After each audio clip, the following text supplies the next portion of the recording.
Good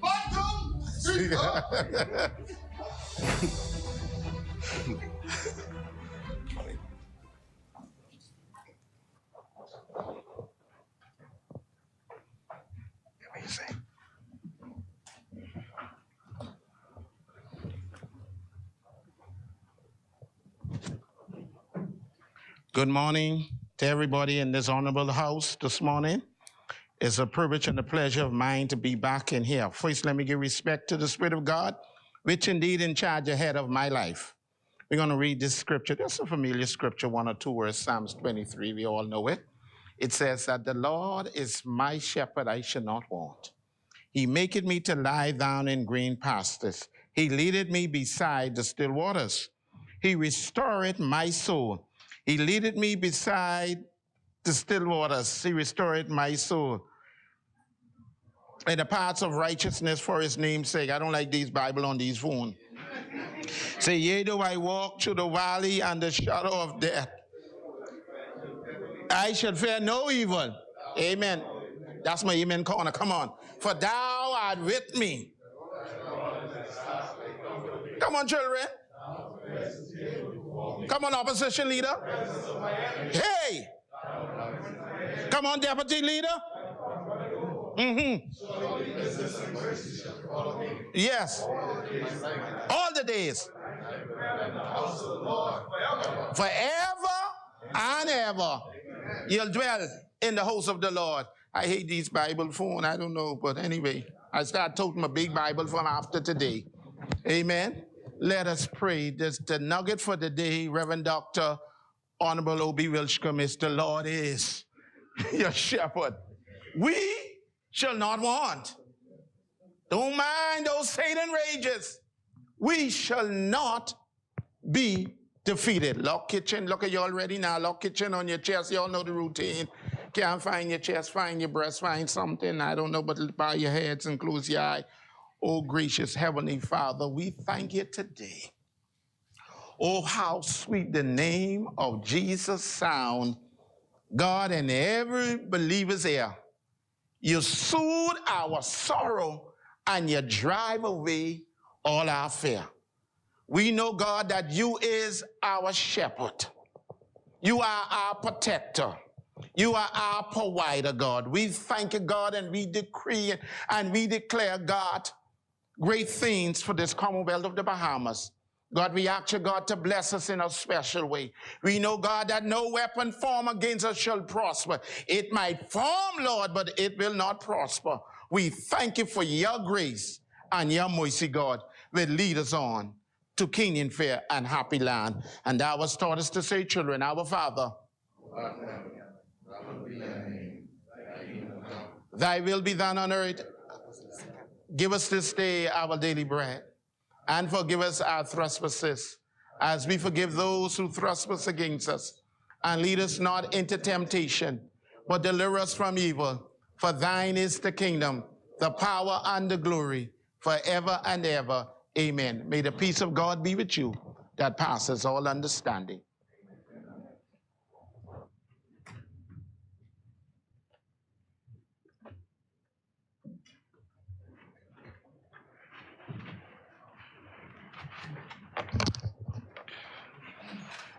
Good morning, honorable members. Yesterday we were continuing the debate. I presume that we are now ready. As many? Gonna lay some bills or no? The chair recognizes the honorable member for Exuma and Ragged Island.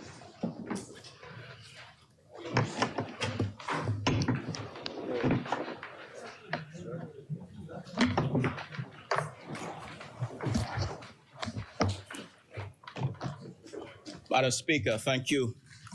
Madam Speaker, it is my honor and my privilege to once again rise in this honorable House of Assembly on behalf of the people of Exuma, the Exuma Keys and Ragged Island.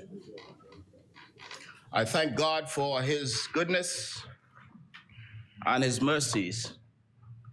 I thank Prime Minister Davis for this opportunity to serve at his pleasure and I congratulate him for the vision laid out in this budget communication as Minister of Finance, and I ask you to give him a round of applause.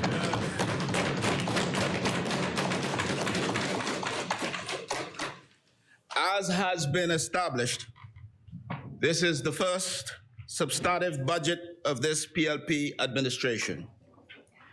It is my first substantive budget contribution as Deputy Prime Minister and Minister of Tourism, Investments and Aviation. And this will be my 6th substantive budget presentation as a member of this House. Let me say at the outset that I have been truly impressed with the quality of the debate thus far.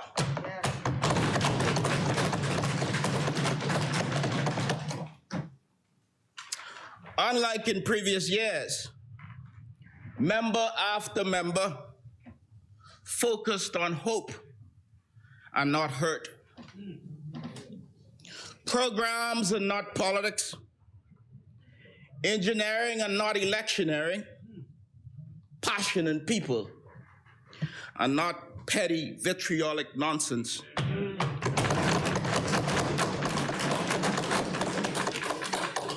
It truly is a new day, Madam Speaker.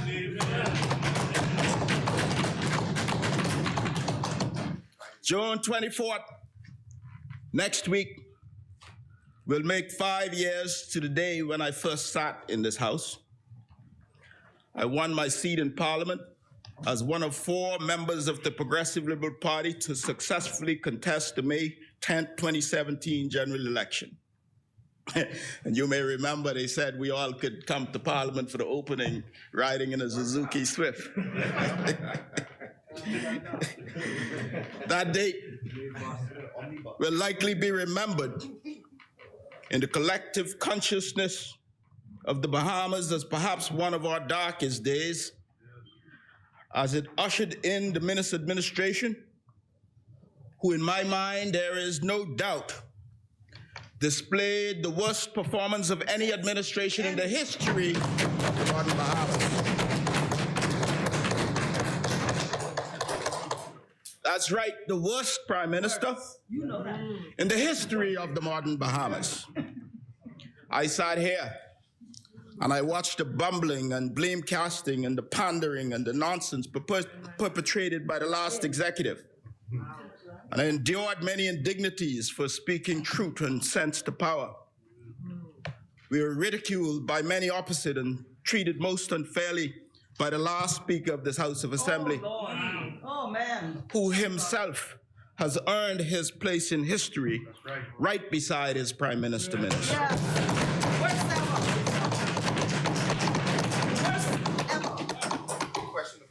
But ain't God good? We gained power in September of last year. The election on September 16th was an historic one for Exuma. In 2017, I won my seat with 104 votes. Last September, I won with the largest margin of victory ever seen in Exuma, with more than 1,100 votes.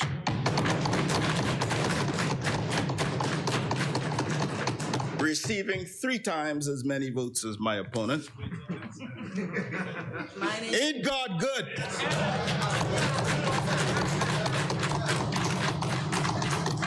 I am humbled by the faith of the people of Exuma and Ragged Island and the confidence they have displayed in me. You had a lot of people elected in this House in 2017. Go look for them now. One-hit wonders. The member for Angliston warned them. But this will be is my 2nd consecutive term, a feat never experienced by some notable names in politics. Yes, and twice I have been elected deputy leader of the PLP. I thank the beloved officers, members, and stalwart councillors.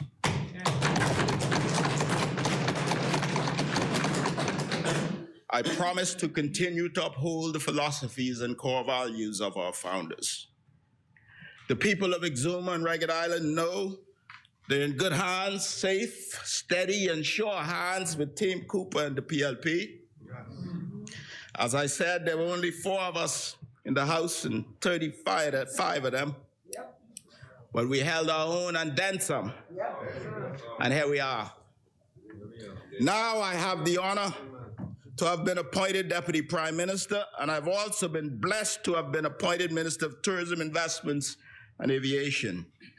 These are exciting times in which we live, and I am elated to work along with Prime Minister Davis, who also suffered many unfair indignities by the other side. When we signed on to this mission, when I ran as deputy leader and through the campaign and now as deputy prime minister, we committed to do big transformative things together. And as has been demonstrated, that is exactly what we're doing. I committed to people who I met across this country from Maikal to Abaco and Grand Bahama that I would serve them with dignity, and I intend to do just that. I will never grow tired of thanking the people of Exuma and Ragged Island for their love and their support. They are the reason I am here, and they know that their faith in me is a reflection of my faith in them. They have given me an opportunity to contribute to national growth and development of our country, our Bahamas that I love so much. They have given me the chance to inspire hope to young people across the country, from Inagua to Exuma to Grand Bahama and everywhere in between. I stand here as a testament to the possibility our country holds. I grew up as a poor boy in the fields of Forbes Hill, Little Exuma, one of 12 children, battling armies of mosquitoes and catching fish for dinner, boiling green bananas as a side, and gathering wood for my tree rock stove. I've got stories I can tell. We have so many challenges today with some young men in our country, but I want to say something today in the hopes that there is one soul listening that I can reach. You may be poor, you may be young, and you may not have had a father in your life and feel that the place I'm speaking to you from seems impossible to reach. But I want you to know that I was poor, I was young, I lost my father tragically early in life.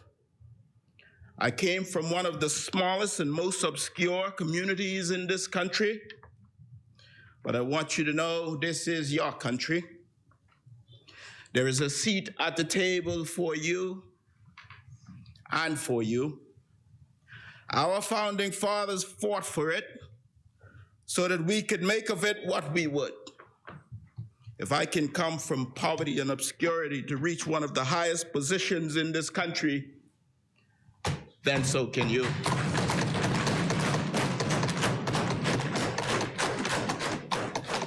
But you gotta do it the right way. Learn all you can, work hard, be honest, follow the law, and have an abiding faith in God. And then there is nothing you cannot do. So when Prime Minister Davis, also a man of very humble start, asked me to serve as deputy, we committed together to doing big transformative things for our people. That is what New Day governance will look like.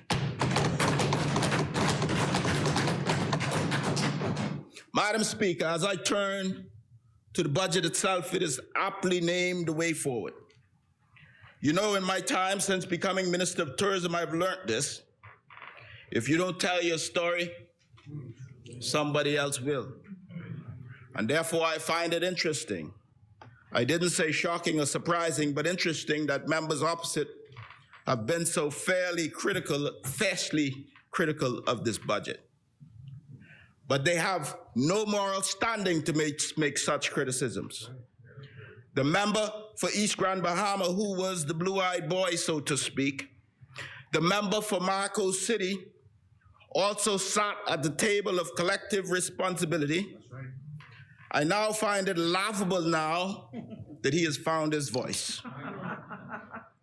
This is a budget that threads the needle of providing relief to the most vulnerable while shoring up our national systems and infrastructure with a view to spur growth and stop revenue leakages and loopholes. This budget will inspire confidence for the business community and international markets.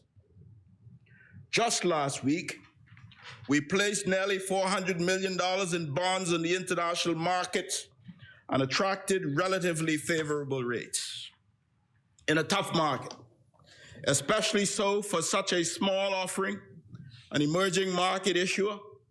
This is significant, and I commend the Minister of Finance for this achievement. He deserves another round of applause. Yet there are still some realities. We still have high levels of government debt. Our debt service costs are still unsustainable, and we are still engaged in deficit spending, but we didn't get here overnight. We've endured many natural disasters. We had to fund recovery for these for many, many years. But this budget paves the way forward. We are laying the foundation for growth in tourism, agriculture, blue, green, and orange industries, carbon credits, and digital assets industry. We are increasing efficient tax collection and streamlining the process to establish new businesses and funding of small business for young entrepreneurs to grow the economy and to create wealth. We are aggressively pursuing credible foreign direct investments and mobilizing domestic investments. When we source debt through bonds in the local and international markets, we have to convince bondholders that we have the wherewithal and the commitment to progress along the path our forecast set out. And that is what this budget does. Our focus must be on ensuring that we meet our revenue targets. And I am satisfied that the measures outlined in this budget will achieve this. A key component in achieving the revenue targets is ensuring revenue growth through economic growth. And I can tell you as Minister of Tourism, Investments, that that's where our focus and our actions are aimed. And this is why today I use this opportunity to speak to my stewardship. I talked about this while in opposition. It's the economy, it's economic growth, it's the economy. But like most times, they failed to listen. But I am happy that Prime Minister Davis has assigned me a portfolio where I can assist in driving economic growth. Major problems can become simple stumbling blocks when the economy is firing on all cylinders, and minor problems can become mountains when you find the revenue base has shrunk. We have to grow the economy through foreign and domestic investments. There's a lot of money in the world, and there are a lot of people with money in the Bahamas. The key is to create the right investment climate, the confidence in the government's ability to meet its projections, and the ability to execute at all levels. You know, I heard a snide commentary of some of those on the other side who've miraculously found their voice, that this administration is involved in needless trouble. But after a global pandemic and economic shockwaves and an uninspiring prime minister, we've had to get out there and let the world know that we're open for business.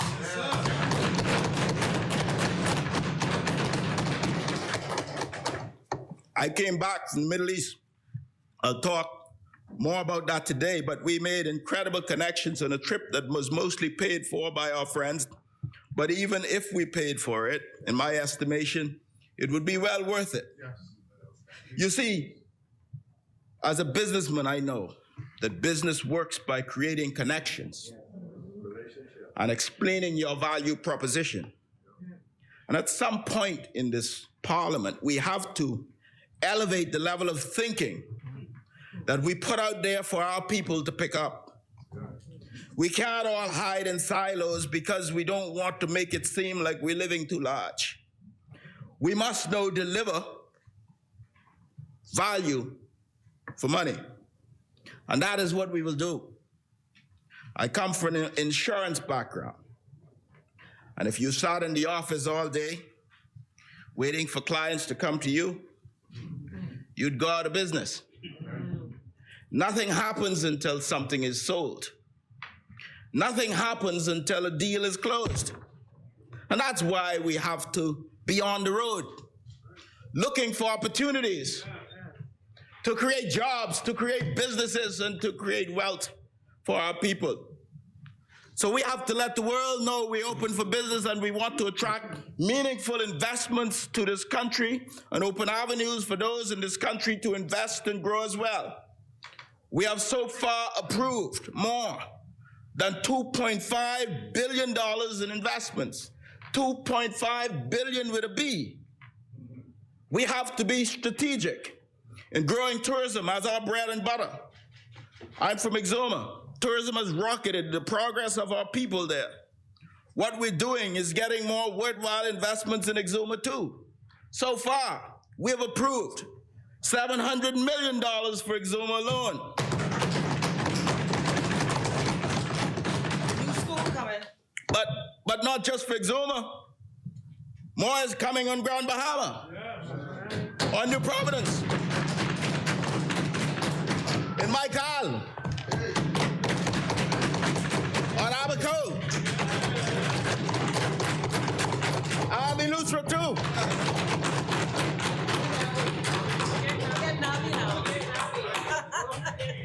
San Salvador, and Cat Island. And I got some good news for Long Island too. And we want more to come and more to generate wealth from within. And we make no apologies for shoring up our bread and butter industry. We're doing it by aggressively expanding room capacity. We're looking at getting the Hilton reopened this year with return of 288 rooms and 300 jobs, hopefully in time for the winter season. We're speaking with the owners of Melia who are committed to renovating and reopening, and we should have a further announcement soon. More rooms, more jobs. We have the Grand Lucayan on track to open fully by 2025 with 2,000 construction jobs, 1,000 jobs when fully reopened, and more than 2,000 rooms. Yeah. And we're getting $100 million for it. Yeah. We got construction going on the Carnival Cruise Port in Grand Bahama after years of dithering and stalling under the last administration. Very little happened in 4 years, and in 4 months we made it happen.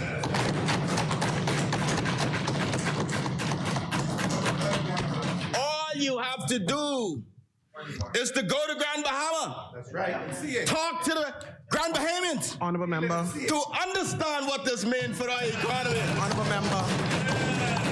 This is what a New Day government does, Madam Speaker. The chair recognizes the honorable member for Marco City. Madam Speaker, the member for the Dundas Center for the Performing Arts, the member for Exuma and Ragged Island, Madam Speaker.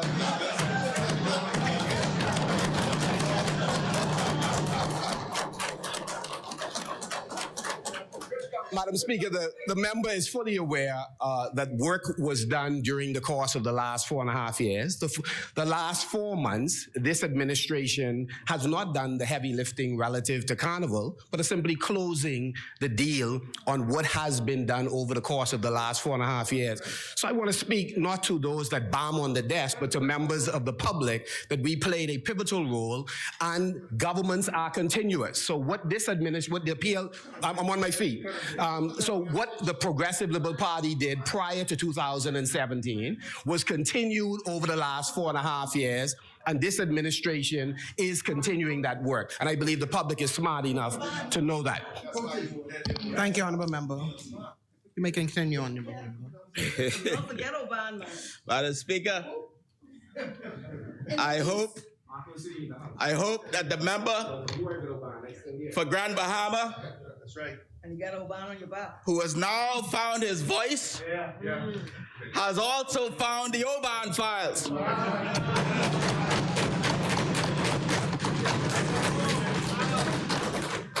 What I said was in 4 months we closed the deal. Nothing happens until the deal is closed, Madam Speaker. We're working on getting Club Med reopened in San Salvador as well. And the Prime Minister can tell you what that means for the people of that island. 100%. The Wynn Resort in Nassau will be open in November with nearly 100 suites and 150 jobs. Sandals Royal Bahamian is back on stream with 400 rooms and 900 jobs. Sandals is also investing further at Royal Bahamian, Sandals Island, Fowl Key, and Sandals Emerald Bay. We support them in their bullish outlook for the future of our country. We're encouraging vacation rentals. We're encouraging events and entertainment with the proper health protocols. We have regattas back once more. We're hosting Carifta next year. We have Bahama Games on track. We have the IWAF relays that we hope will be coming back soon. Bahama Hoops, Battle of the Ladders, Conch Bowl, Bahama Bowl, the Nakak, and a myriad of other events. To bolster sports tourism, I look forward to working with my friend from Garden Hills, the hard-working Honorable Minister for Youth, Sports and Culture. We have the Nassau Cruise Port nearing completion. We're improving airlift. We're reaching out to new and emerging markets. We're redeveloping airports. We're ramping up market and global tourism sectors. We're growing new industries like digital assets with companies like FTX and others. It is exceedingly difficult to get a high-end property in New Providence because the rental markets are doing so well. There are people moving out of their condos to move back in with their families because the rental prices in those spaces have been taken by the digital industry and Airbnbs, and they're willing to pay higher prices. This administration is building houses. We're building homes. We're creating ownership. We're fostering pride.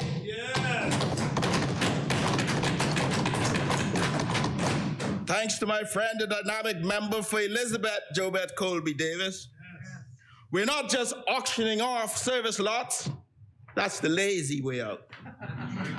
We're building homes. We're putting people to work. We're getting people set to build generational wealth. All of this translates into economic activity and economic growth. And if I'm a domestic or foreign bond holder, I want to know, and I do, that there is a robust growth strategy. And that is what we have.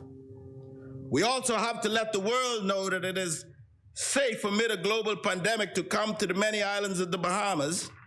And we also need Bahamians to be able to afford health care in their country and know that they will be able to access health care services. Nurses got a salary raise, and teachers too. In opposition, they marched. And we promised to do something about it.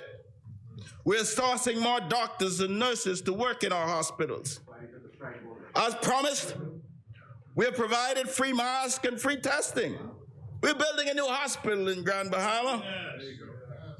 That's what progressive New Day governance looks like. We're doing in Grand Bahama what 5 of them couldn't do. Oh, you got it. We're different from them, you see. Madam Speaker, this budget to me ensures that we have a strategy to meet our revenue targets. I don't know what the side opposite hoped to gain by harping on the fact that zero rating on breadbasket items was eliminated to ensure a more uniform collection as was advised by the VAT experts prior to its implementation. Yeah, they get a few convenient headlines. But this is the same crew who sat silent Not a word. in that failed cabinet when they increased VAT by 60%. It's all smoke and mirrors and electioneering now. The Bahamian people know who is on their side. And it's not the people who hike VAT by 60%. On almost every good and service in this country. In this administration, we understand. Hear me now, Sinans. This administration, who stands for the people, understand that if you bring the cost of the goods down, then the VAT that the consumer pay will also go down.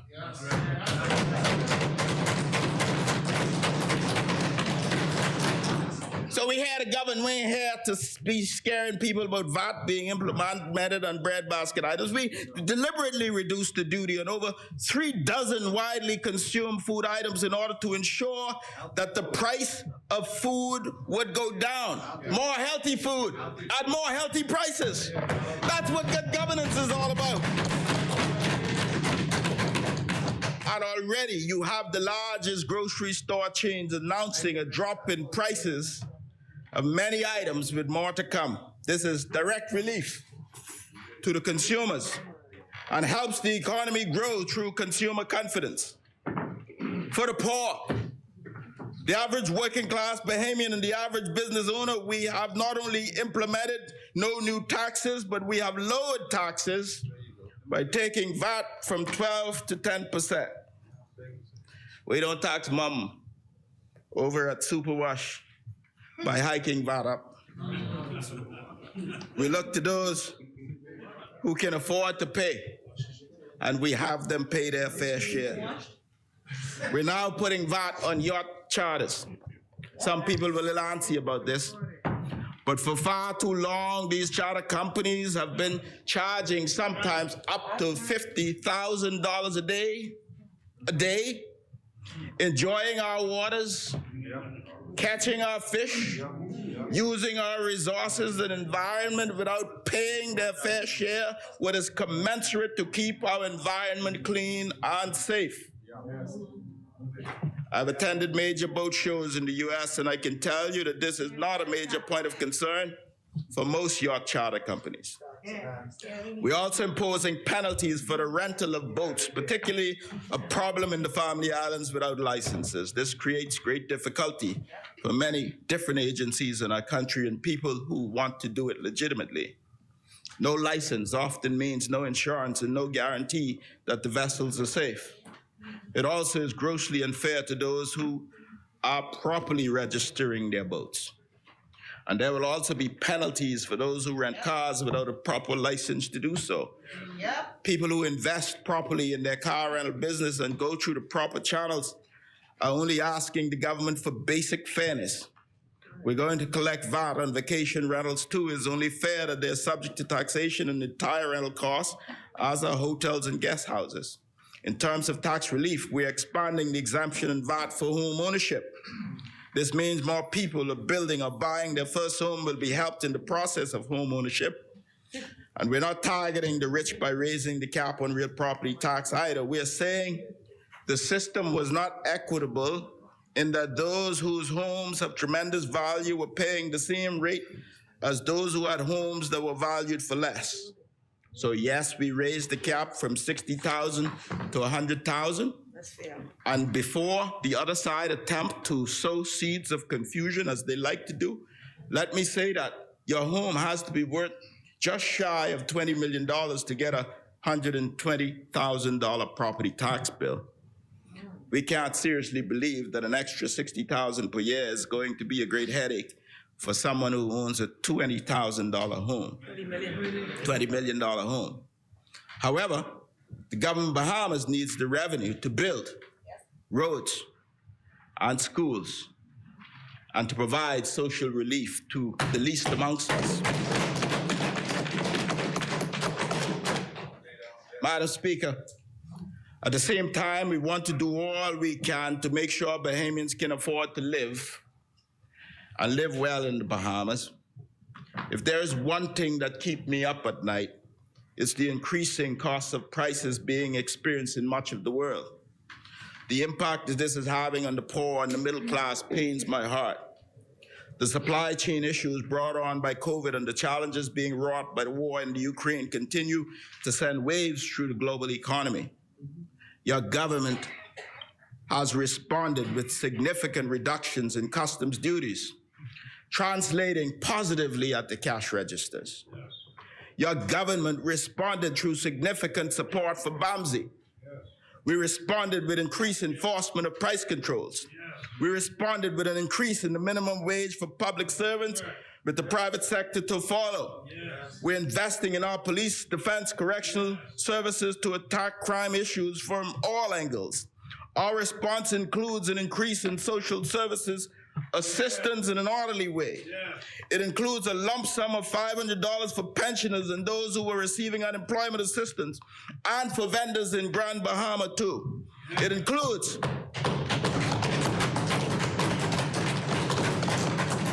an investment of $10 million in catastrophic health care. We're investing $50 million in small businesses to help entrepreneurs fulfill their dreams. We're establishing a universal services fund that will give exemptions and incentives for telecom providers to put fiber and 5G technology in the Family Islands. Yes. Now listen, we suffered too long with bad internet in the Family Islands. We've suffered for too long. So this government doing something about it. And Family Islands are going to get 10% of the taxes they generate to spur their own development.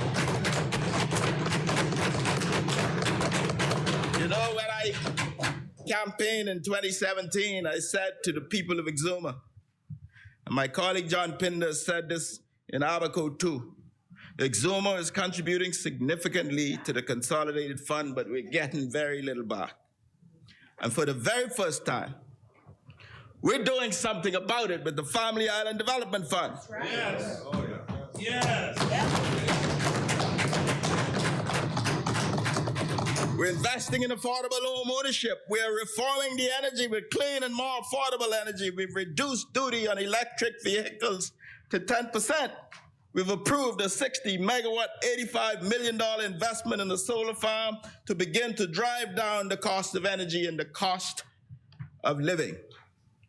We reduced the tax burden on churches and charities and lodges and building societies so that they can put more money back in the communities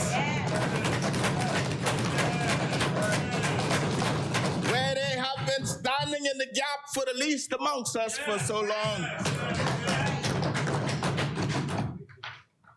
On the matter of food security, our response includes making sure we can feed ourselves. My friend, the member for South and Central Eleuthera, who seconded this debate, made a pivotal landmark speech for agriculture and marine resources.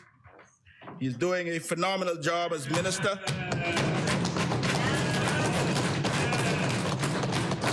We're providing direct and auxiliary support to fishermen and farmers through subsidies and additional concessions. We're investing over $6 million in food security initiatives, not only so that food is more affordable, but so Bahamians can make money in that industry. It's not just about food and food security, it's about jobs and ownership and national pride and feeding ourselves. And with his resolve, and with his competence, I am confident that the minister will have something to show at the end of being Minister for Agriculture.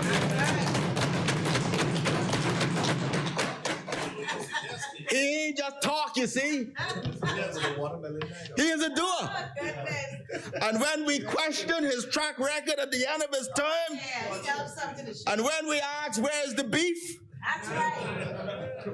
he will have more to show than just pretty posters, flow charts, and eloquent speeches. We're different from them, you see.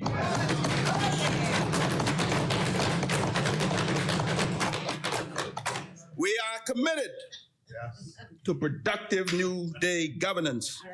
And this is what it looks like in our blueprint for change. We're committed to fostering unprecedented levels of growth in the Bahamian economy. We foreshadowed the growth and expansion of the blue and the green and the orange economies. And we are progressively and aggressively making this commitment to this reality. Regarding the state of tourism in the Bahamas, it is strong. Yesterday, there were 20,000 passengers at Prince George Dock.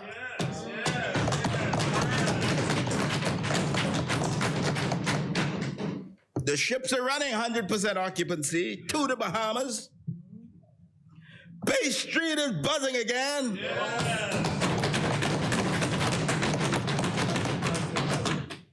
Vendors, merchants, employees are making money. This is what a new day looks like, Madam Speaker. Our airports are buzzing too. There's no space on the aprons in Exuma, and Naughty Luther and Abaco. We're processing more than 11,000 passengers a day at LPIA. Wow. I want to thank Vernice Walking and her team for their management and for making it look easy. They make it look easy, and this is what we appreciate.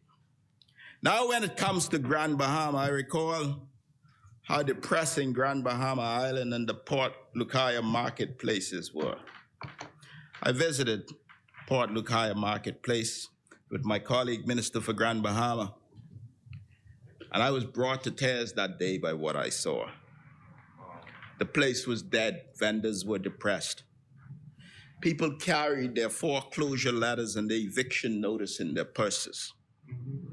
The Minister for Grand Bahama subsequently, along with me, traveled and met with the leaders of all of the major cruise lines. We were intentional and we were deliberate. We showed them the possibility of things to do in Grand Bahama. We asked them to make more calls on the port of Freeport. We asked them to get the passengers off the ship.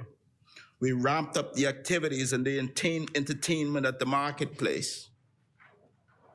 And today I say to the Minister for Grand Bahama, your hard work, strategic focus, empathy, love, and compassion for your people is paying off.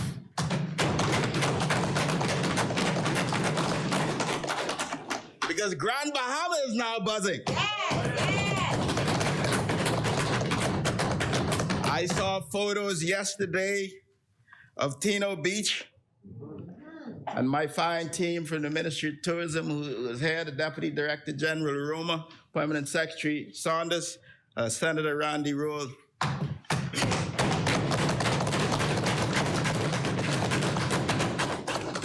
Brother Camuel Stubbs, who understands that a picture paints 1,000 words.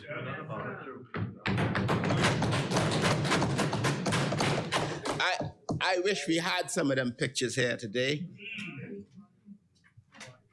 But I heard from Lorenz McKenzie and Philippa Burrows from the Port Lucaya Marketplace and Janessa McKinney and Dorothy Bain and Monica Russell. And I sent a shout out today to Daphne Big Mama Nixon. Because after the near-death experience in Grand Bahama Island, they say things already better. And they say happy days are almost here again.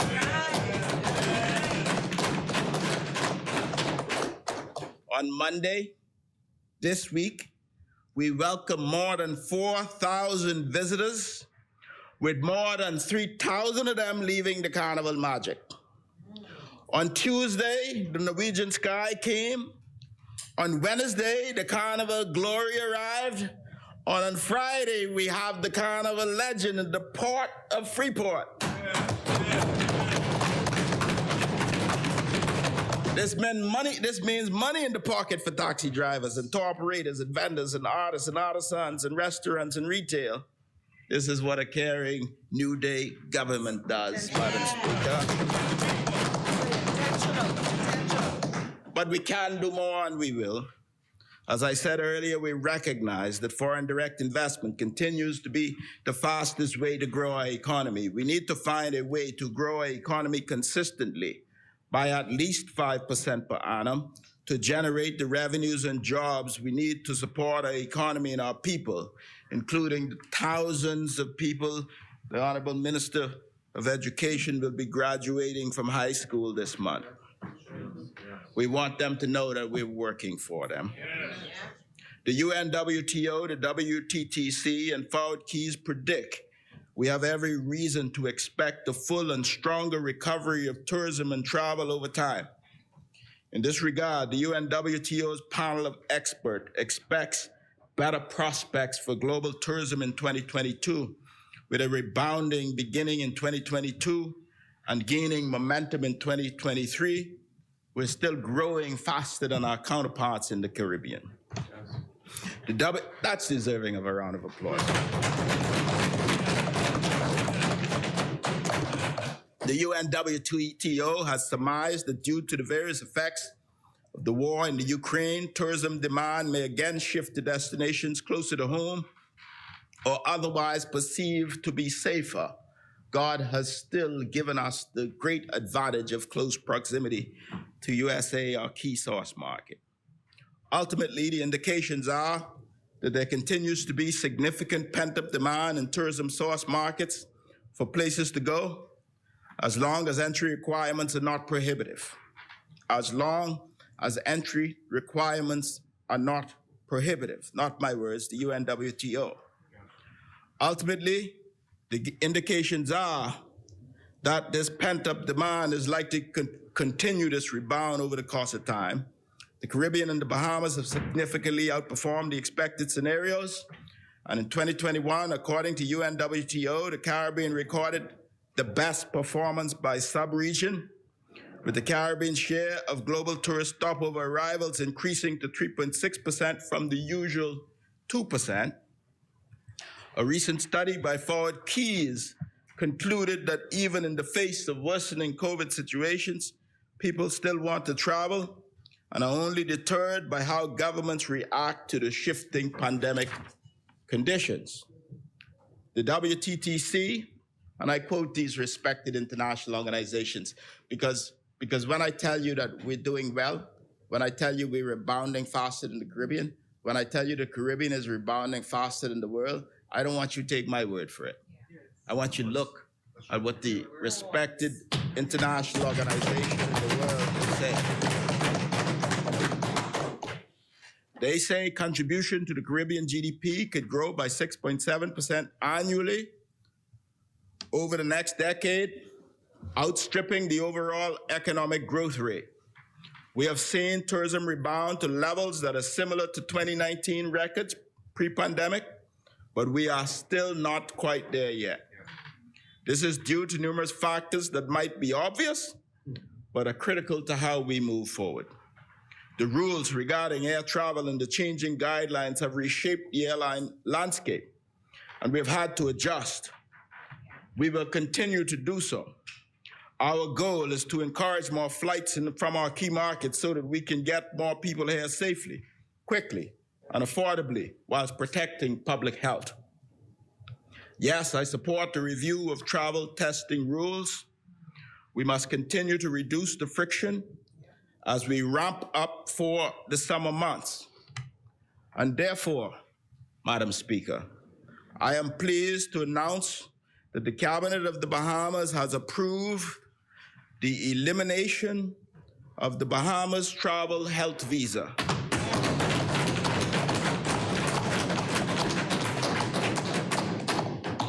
This is going to take effect at 12:01 on Sunday, just in time for Father's Day.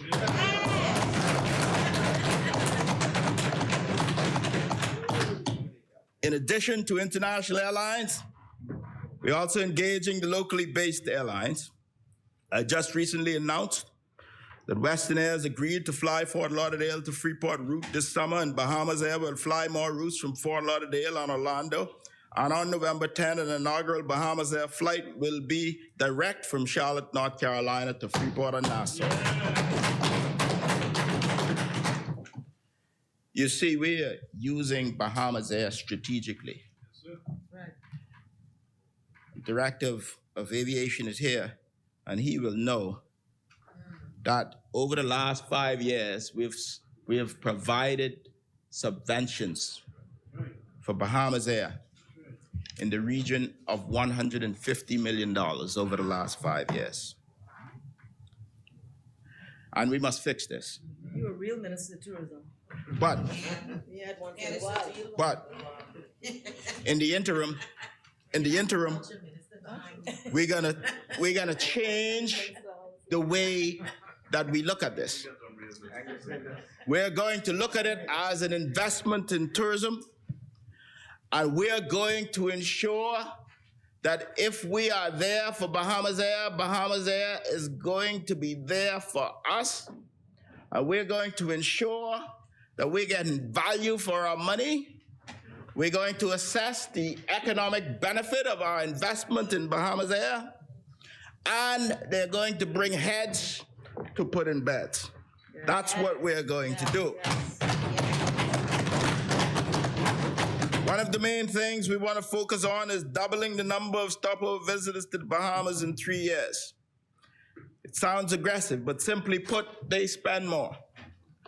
And to this, we need more airports, we need more flights, and we need more rooms. If we look at the overall picture, we get less of the market share of the Caribbean tourism than we did 20 years ago. Compared to our counterparts in the Caribbean, we're frankly losing ground. In 1995, we had over 13% of Caribbean arrivals. But in 2018, we only had 5%. In this regard, we have become somewhat a victim of our own success in that regional competitors have made huge investments in tourism after witnessing our growth. We plan to reverse the trend of shrinking Caribbean market share within the next 5 years. To do so, we have to intensify the focus on marketing and promotion and product development. We want to increase the Bahamas' visibility and ability to capture the attention of new and past visitors. We want to promote destination value and accessibility, including the range of accommodation options, diversity of our islands, authentic experience, calendar of sports events, entertainment, and activities, and we will work with major entertainment companies to return to the focus of bringing large-scale quality events to our Bahamas. And we want to promote at-home domestic travel, festivals and events, vacations and getaways. This will boost family island travel and encourage visitors to visit more than one of our 16 destinations. Our new strategy is based on the business model of maximizing reach, marketing new experiences, expanding segments, and fostering collaboration with our industry stakeholders. With inflation and fuel costs rising, travel has become more expensive. But so far, it hasn't proven to be a great detractor when stacked up against the still pent-up demand. People are simply tired of COVID. And we're benefiting from what I call revenge tourism. The cruise market is also a critical focus for us. And when the new cruise port in Nassau is complete, we'll be able to host 6 of the world's largest ships at a time at the world-class port. As you know, there's a spend of more than $300 million in upgrades here, and this will be completed by the end of this year or early next. We hope that this improvement can be contagious. I've been very candid in how we want to drive the redevelopment of downtown Nassau, so that it can become one of the best destination attractions in the region. Yes. We want to restore the historic charm and make it one of the most attractive places in the country. We have torn down 1 building on Cumberland Street already, and we have 3 more demolitions in sight. We're working with the AG and the Ministry of Works and Legislation to manage the city. One thing is certain, the status quo won't remain. There will be incentives, but there will be consequences. We actively engage in attracting investors, and we again ask you for credible investments downtown. We promised the people of Grand Bahama that we would revitalize and rebuild their island. Big things are happening. Real things for real people. Real thing. The Grand Lucayan Resort, the Carnival Cruise Port is only the beginning. The Minister for Grand Bahama has worked with the Ministry of Tourism to revitalize the port marketplace. The new airport, with a return pre-clearance, will return. That's right. It's a real minister tourism. Unlike what we used to I am pleased. The real ones. Real ones. I am pleased to advise that as a result of the RFP process, we have 3 credible suitors for the redevelopment of a world-class Grand Bahama International Airport. Credible, with a track record and their own money. And we expect construction to be completed by January 2025. Real minister. Significant boost from Bahamas Air and Western Air and other airline partners will come. Sale and revitalization of many of the abandoned projects throughout Grand Bahama are on our site will have knock-on effects in countless ways in coming years. We're really just getting started for Grand Bahama, you know. And Central, we could do for Grand Bahama what the 5 of them couldn't do. That's right.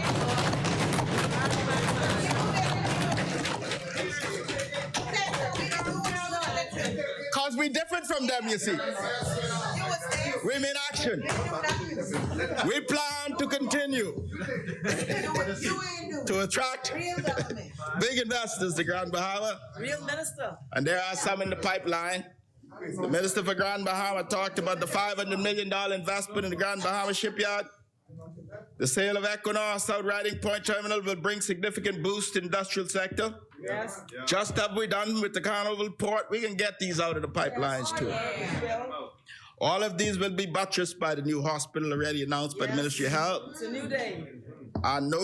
And East Grand Bahama, I will tell you that at no time in history, as an independent nation, have I been more optimistic about the future of Grand Bahama than I am right now.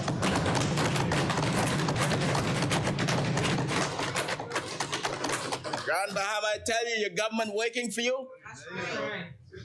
Because this is what New Day governance looks like. We're looking out for Family Islands. We complete the new airports in Exuma and Northern Lutra. And we can build a beautiful new airport at Deadman's Key, Long Island. We can have a new FBO and 5,000 feet of runway at Black Point, Exuma. All of these airports will be facilitated through public-private partnerships. Nabi? The Great Harbor Key Airport gonna be opening shortly.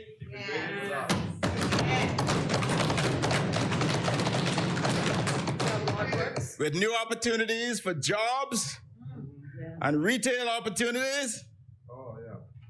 We only need to fit this in your calendar. We know you're busy serving the people. As soon as we can agree a date, we're gonna make this happen. And we have designed the new Bight Airport in Cal Island.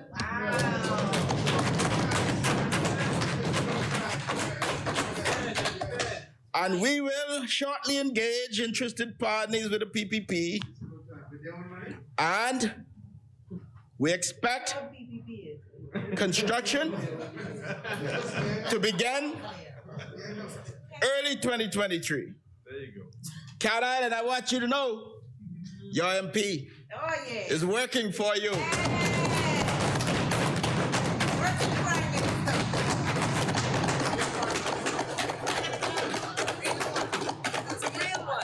In terms of investments, which goes hand in hand with tourism, we already restructured the National Economic Council. This already reaped significant results. The United Nations Conference on Trade and Development recently released the World Investment Report 2021. It showed that foreign direct investment inflows for 2021 fell 60%. Fell 60%. to 360 million. The lowest level in a decade. This is a clear indicator that the world, like the Bahamas, had lost confidence in the F&M governance. The whole world? Not the whole world. Or that the policymakers showed little focus, or frankly did not understand what they were doing, or didn't understand the significance of foreign direct investments, or perhaps all of the above. We've also started the transformation of BIA. We're structuring it by revamping the organization structure for swift, transparent investment approvals, investment promotion. The finished product will be called Invest Bahamas. Yes. We're looking to launch it September. Wow. And we know that there are some backlogs. We're clearing these too. But we're going to establish a digital portal for lawyers and investors to track the investment status. We can make this process transparent. Yes. We've seen an encouraging level of serious inquiries in various industries: tourism, marinas, logistics, ports, renewable energy, maritime, dry dock and ship repair facilities, agribusiness. Now, as I said before, we have approved, since coming to office, $2.5 billion in investments. And I know when the Prime Minister spoke about a week or two ago, he said the number was $2 billion. I am pleased to tell you that since then we've approved more, and the number is now $2.5 billion.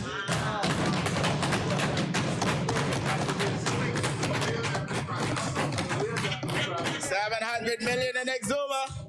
Yes. $135 million in Abaco. $137 million in Elutra. Wow. $400 million in Megwana. And we have in the pipeline, ready for presentation to the National Economic Council, a $250 million project for South Long Island. Wow. Comprised of a boutique resort and entertainment center and a water park. You know, I'm particularly excited about Long Island. You know, my mother is from Deadman's Key, Long Island. And I assure the people of Long Island that this could count for something. The economy has suffered neglect, and we will work with the investors to drive economically feasible projects for Long Island. Overall, we anticipate at least $5 billion investments to be approved in this year of this administration. We're establishing a social responsibility fund in time, which we will look to ensure that we benefit tangibly from these investments for social causes, entrepreneurship, Tourism Development Corporation.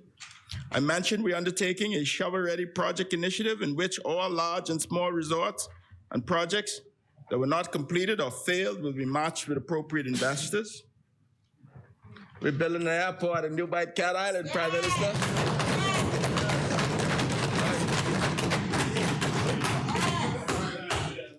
But we're working on our shovel-ready projects.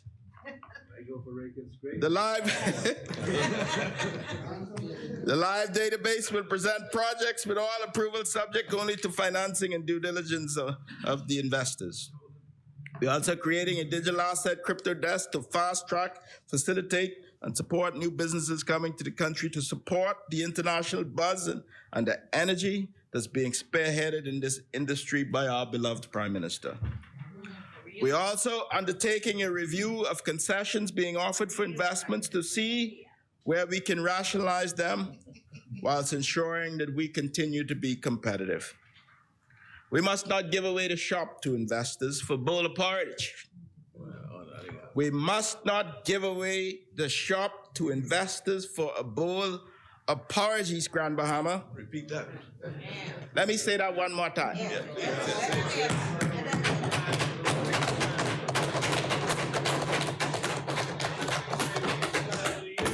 Like you attempted to do in East Grand Bahama with Oban,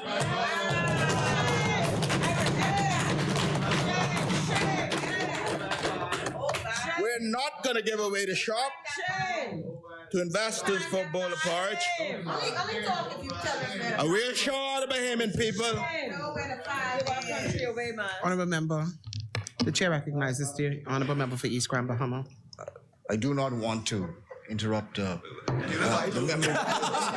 He was on his while he was proceeding, but he has singled me out in particular.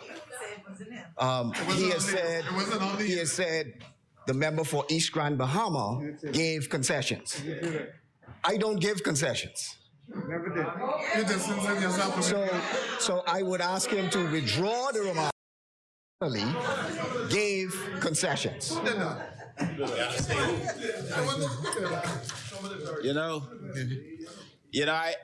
I enjoy when members of the failed collective responsibility cabinet stands up and claim it wasn't me.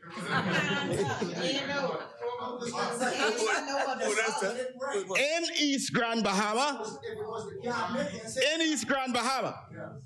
there was a project called Oban. Oh my Lord.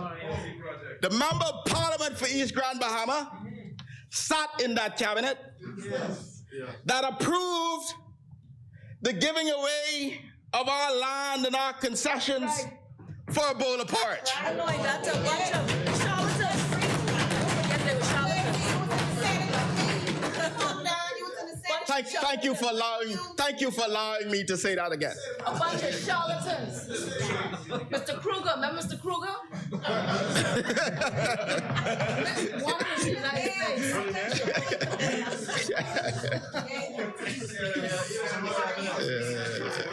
Crooks, man. They were a bunch of crooks. Bunch of crooks. You know, the member for East Grand Bahama You're two under you. became the Minister of State for Finance. And when he was, I'm just stating the facts here. When he was the Minister for Grand Bahama, he was stationed at his office in Grand Bahama. But when he became the Minister of State for Finance, his office relocated in the building. His office with responsibility for the minister. We ain't gonna distract from the main point. When the member for East Grand Bahama became Minister of State for Finance, he spent a lot of time down there in OPM where the Ministry of Finance is. That's what he was. Like that, yes, that's fine. And he still ain't find the Oban file.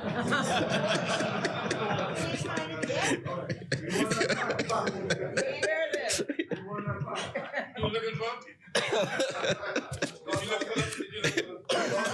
Madam Speaker, as far as the tourism numbers are, we're still processing the May data.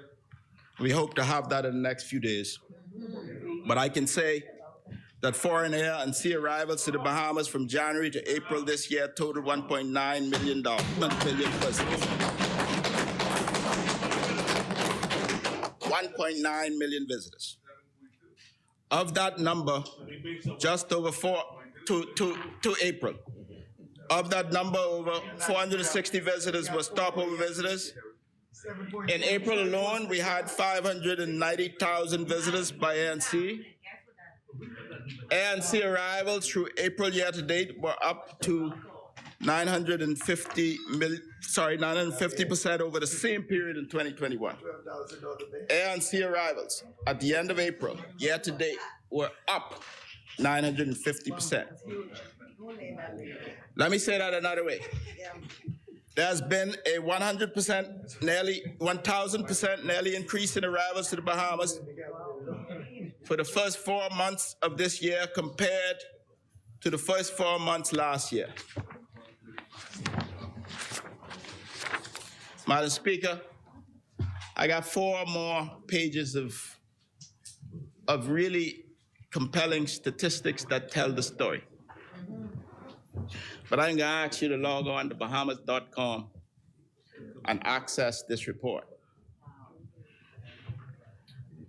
I won't bore you with the statistics, but I just want to recap the facts.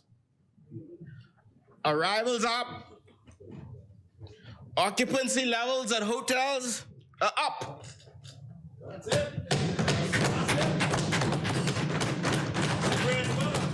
Room rates up. Yes. Cruise arrivals up. Yes. We're rebounding faster than the Caribbean. Yes. The forward bookings are solid. Yes. And the length of stay is up. They're up to 6.8%. 6. Almost 7 nights on average per stay is up. So I know you will access all of the statistics, and I want to say a special thank you to the team at the Ministry of Tourism for processing this data every month to ensure that we know what we're doing.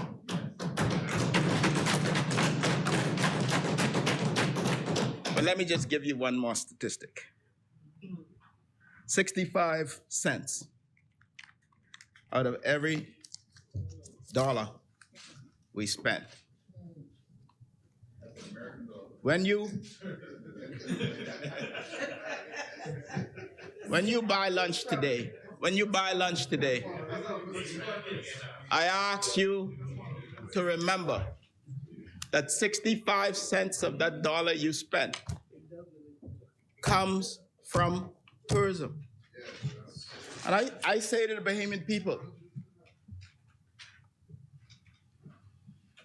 to remember that the bread and butter is tourism.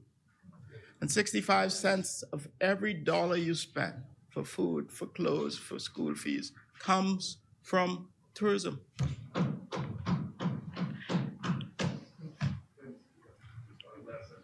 And I say to people who provide service to tourists, and I say to the man and the woman on the street,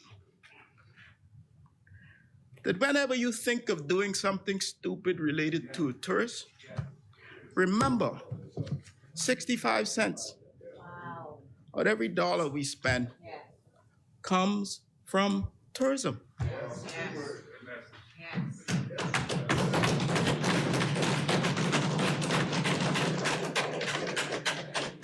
That is the statistic I want you to remember. Now, as an answer, when I fished in my pocket looking for $1, I don't normally have cash on me, by the way. Let me just say that for the record. But when I fished in my pocket today looking for $1, I came up with a US $100 bill. Things already better.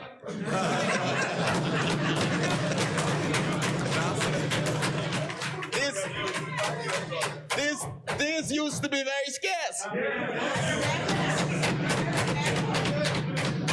But on Bay Street, in Grand Bahama, in the Port Lucaya Marketplace, in straw markets across this country, happy days are here again.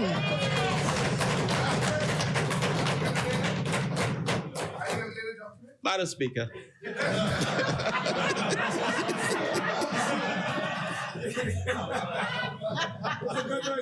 Madam Speaker. She's ordered that the document be brought up.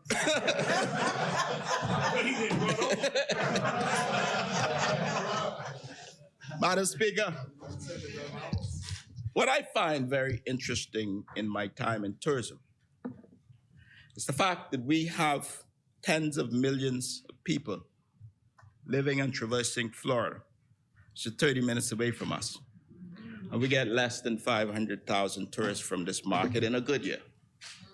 Florida has a population of 22 million, and it's a tourism mecca receiving 122 million visitors in 2021. 2021, Miami International Airport had 13 million visitors. And it is the hub of American Airlines, one of the largest producers of air seats in the Bahamas. Florida residents and the millions of visitors who vacation in Florida each year are a key source market for us. Miami and Fort Lauderdale and Orlando are the major gateway cities for points of travel.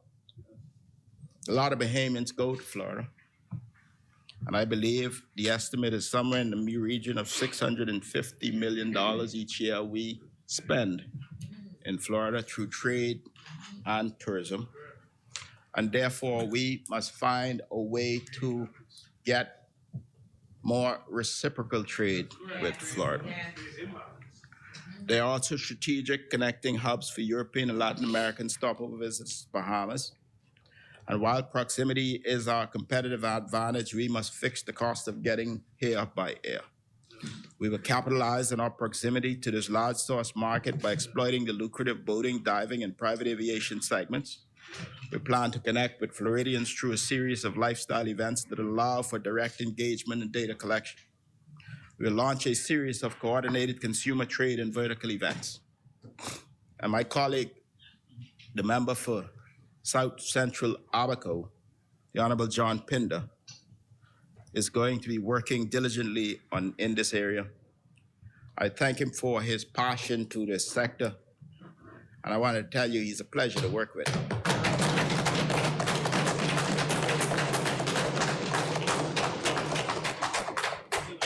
He will speak more to our strategy surrounding boating, diving, game fishing, fly fishing, yachting, and private aviation.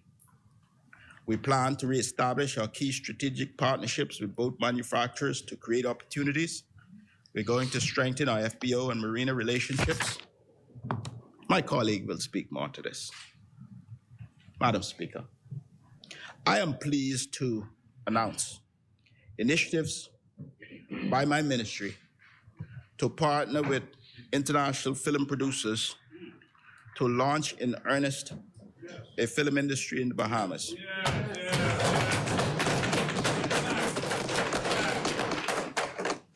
This will provide innumerable opportunities. Firstly, we will build capacity in terms of training to all Bahamians passionate about the film industry, which will begin to equip us to build a robust and competitive industry. We talk a lot about the orange economy. This is the orange economy on steroids. We already met with several renowned film producers. In the first instance, this move will increase the number of TV shows and documentaries and film scenes that will not only create jobs and spur investments in the space, but will importantly showcase our incomparable islands, attractive resorts, touristic sites, benefiting our transportation industry and providing opportunities for our Bahamians to work in many different capacities, showcasing their skills and professionalism. I want you to watch the Parliamentary channel. My colleague, Senator, the Honorable Randy Roll, will speak more about this in the Senate. As it relates to tourism development, in terms of what we can further do at home, we are developing a system to track domestic tourism. It will monitor, promote, and most importantly, track it. We will launch new programs, relaunch old ones like Hip to Hop, and heavily support regattas and events. The Tourism Development Corporation has several initiatives. We're relaunching that organization, perhaps tomorrow. We've been giving lip service to linkages for decades. It will lead Bahamian investment in tourism and the tourism product, authentic products, tours and experiences, and boutique resorts. If there has been one failing of our industry, is that we, over our decades of success, have not been successful in encouraging and attracting Bahamians to invest more in tourism. That is what we must do. If we are going to truly benefit, we must invest to show the world that we believe in this industry ourselves. Tourism Development Corporation will be working diligently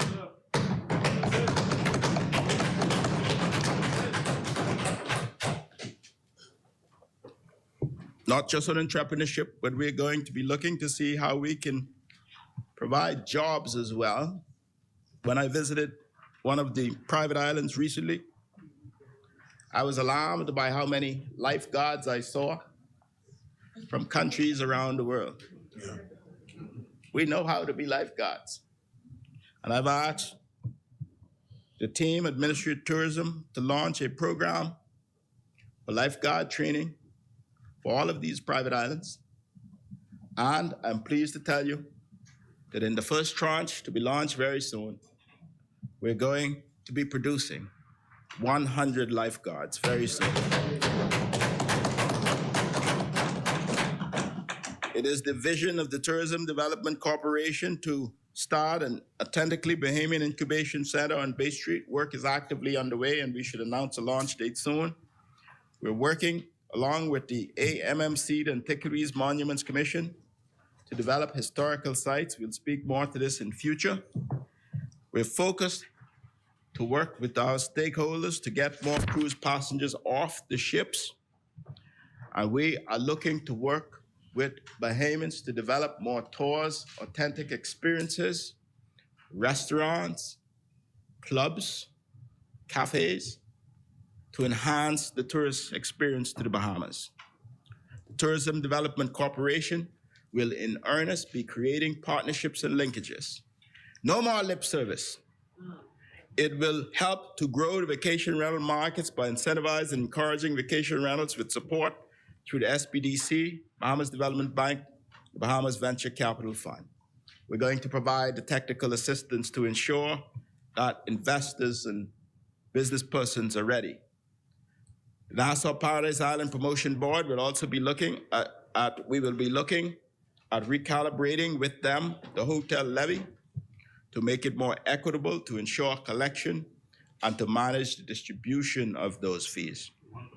We're also creating linkages with some of the largest art, events, and entertainment agencies in the world to bring events to the Bahamas in partnership with local promoters in the orange economy.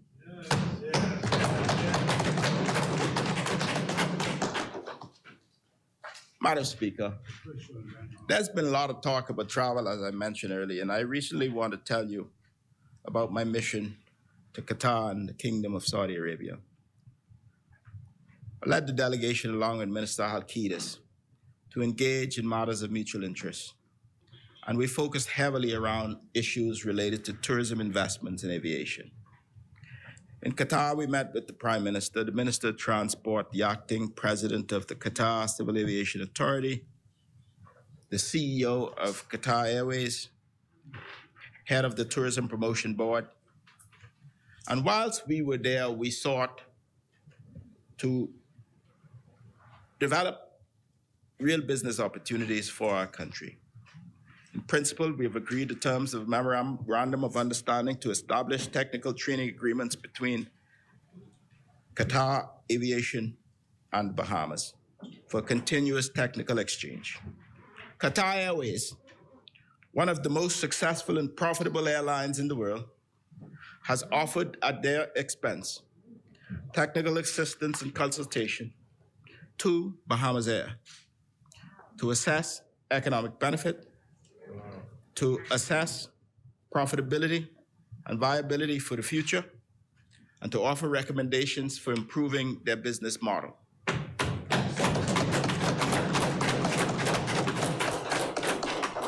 They will consider the viability of a hub and spoke system, and we're talking a long time about Exuma being a hub.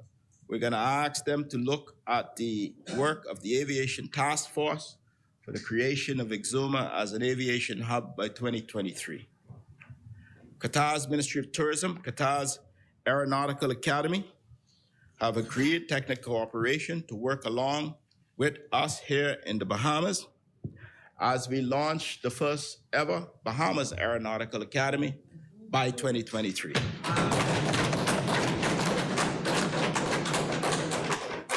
Qatar Tourism Board has agreed to enter into a marketing and promotional partnership with the Bahamas Ministry of Tourism, working with their destination management companies to ensure that we offer tours and packages suitable for their travelers to this region.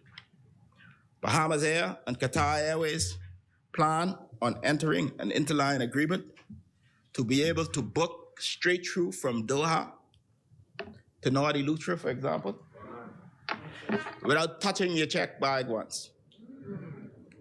It should be noted that Qatar is a member of the One World Alliance, Qatar Airways, and offer great connections via American Airlines and British Airways that can easily be worked into bringing more visitors to the Bahamas.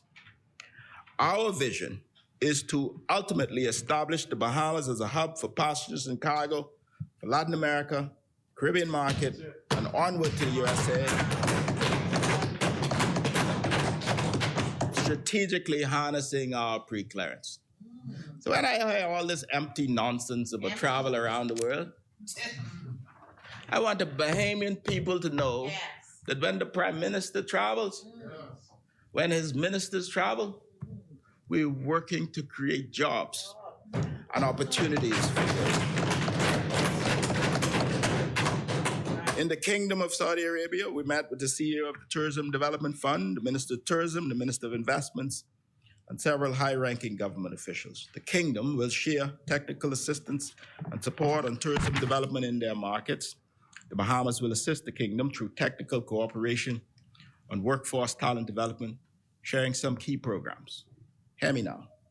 The Bahamas, with its expertise, will assist the Kingdom of Saudi Arabia in developing some of their programs.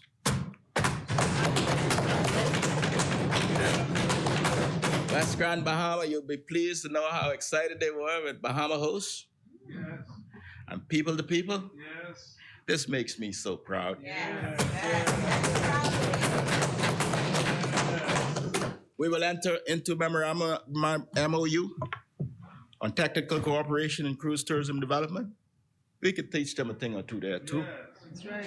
The Bahamas plan to enter into technical exchange with the Kingdom on tourism, marine protected areas, and sustainable tourism. Hear me now. We plan to provide technical expertise to the Kingdom of Saudi Arabia on marine protected areas and sustainable tourism. We're exporting our expertise to the world. That's right. And this makes me so proud. The Bahamas and the Kingdom of Saudi Arabia plan to enter in a joint marketing campaign around the promotion of tourism.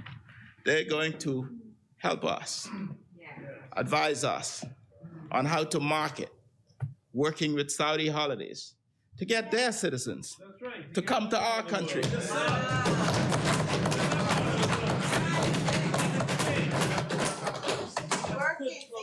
That's why we travel around the world. The Bahamas is to sit on a sustainable. The Bahamas will sit on an established sustainable tourism global center. And the Bahamas, we've designated one of our tourism professionals, Mrs. Crystal Battle, to lead this initiative.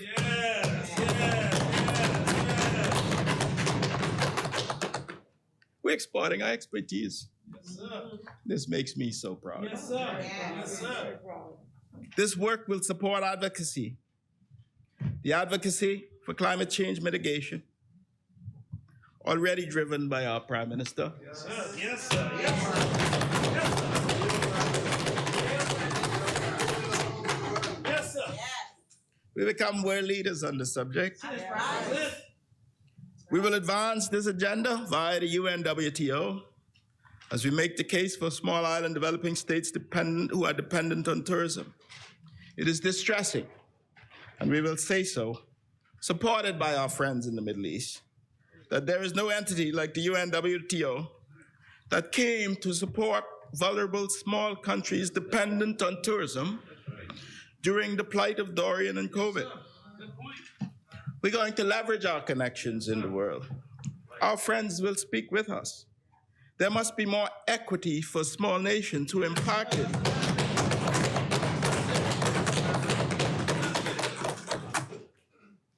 We're also looking at increasing our footprint in private aviation in that area and we're going to be looking very closely at how we might attract even more high net worth travelers to our country directly from this region.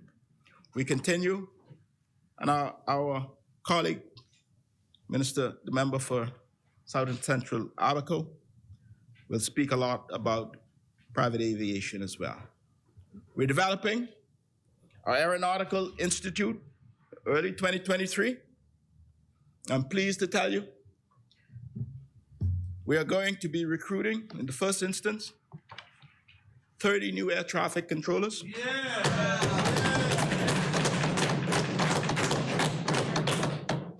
And this initiative is going to be supported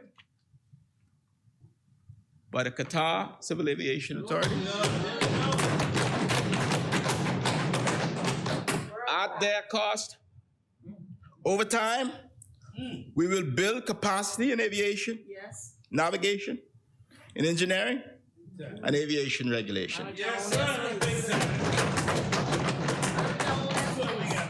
So you see, Madam Speaker, this budget is about the way forward. This ain't about electioneering, this is about engineering. On the gaming front, the gaming industry continues to be robust, yet we continue to see opportunities. I also want to note that the Gaming Board is preparing the Corporate Service Investment Initiative to be funded by gaming house operators to foster social responsibility in terms of gaming. We expect that a percentage of gaming house revenues are to be allocated for social causes, for education, for sports, for research, entrepreneurship, tourism development. We plan on getting started with the establishment of a Corporate Social Investment Initiative Administrative Committee and a Corporate Social Investment Initiative Fund. These are in train, and we'll update the Bahamian people further on these developments soon.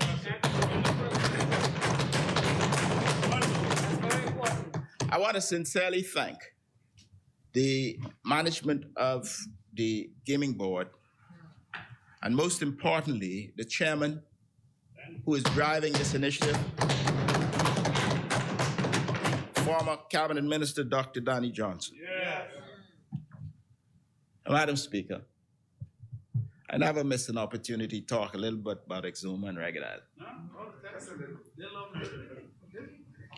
In fact, I got more than 17 pieces of good news that I want to share with them. We have major road works coming with 45 miles of road being redone at a cost of $60 million as announced by the Honorable Minister of Works. We'll look at some of the side roads too in Roll Town and Mount Thompson and Boulevard Road and Alien Town. My thanks to the Honorable Minister of Works and Parliamentary Secretary Bacchus Rowe. That's just point number one. Good news number two. Little Exuma will be getting running water beginning this year.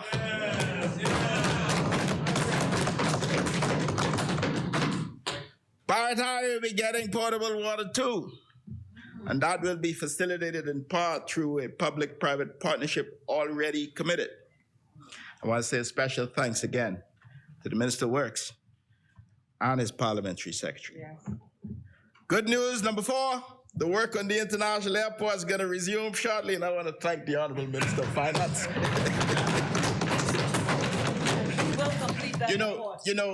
want to tell you a story about this. It's interesting. The Free National Movement and Administration,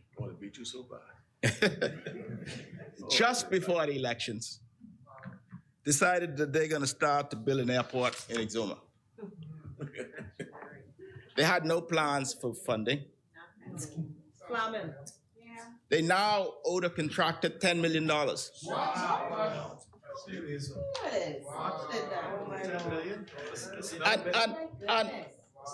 And here's the most, here's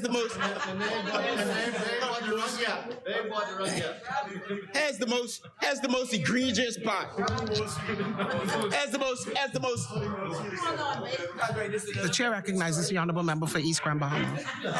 Again, Madam Speaker, I just wish the member to be accurate. He said they now owe this contractor $10 million. I think the accurate is the government owes. If he is saying they in fact owe the government. So I just want I don't want it to go on the record that the party or any individual member of the party or anyone on this side owes a contractor. No. It's a serious issue because we need to just make sure we are accurate. Thank you, honorable member. So I corrected, the government owes. But we owe. I feel the pain of East Grand Bahama, you know. If I sat with collective responsibility in the failed cabinet of the failed minister administration, I'd be standing up every minute too.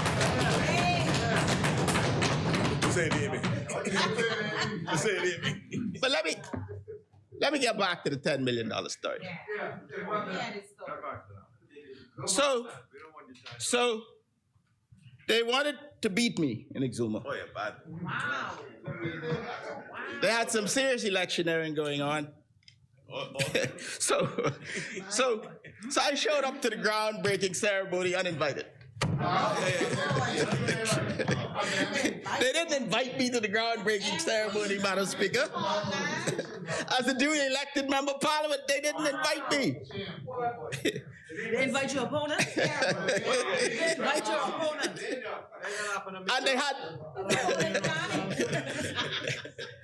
And they had 7 shovels, Madam Speaker.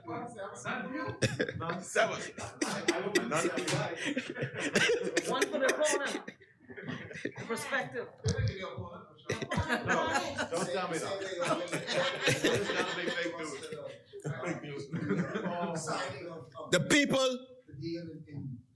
The people saw it for what it was.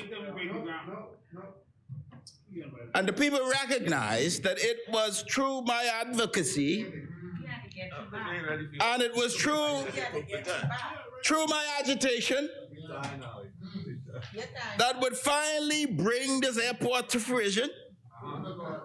The same airport that the member for Engliston, when she was minister, had already designed. That's right. Wow. That's right. It was shelf ready. Thank you for remembering. But we got a real minister now.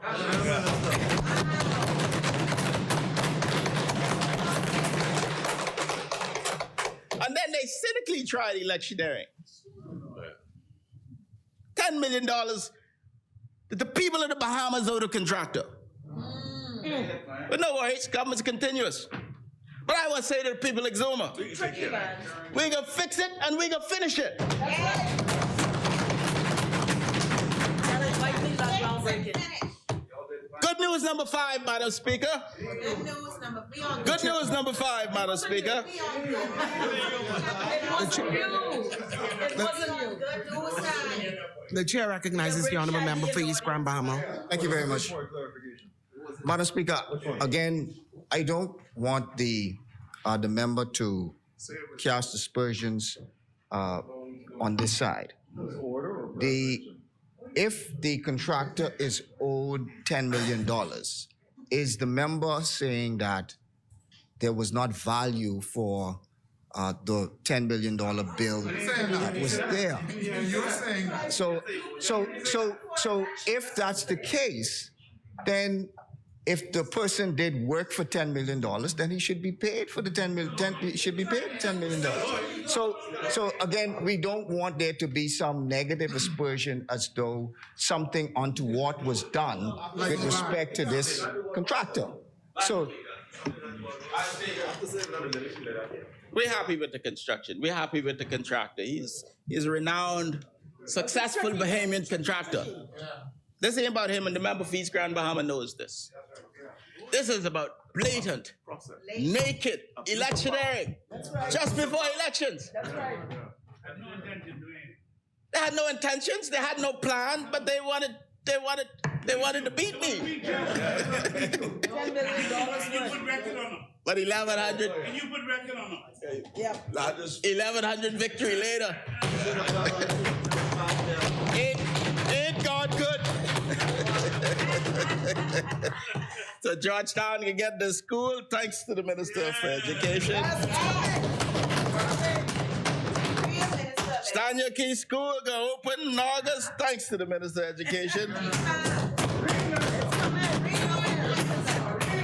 Come hell or high water, Ragged Island gonna have school in Ragged Island come September. Thanks to the Minister for Education. Good news number 8. The Forbes Hill Cultural Center is significantly on its way to completion.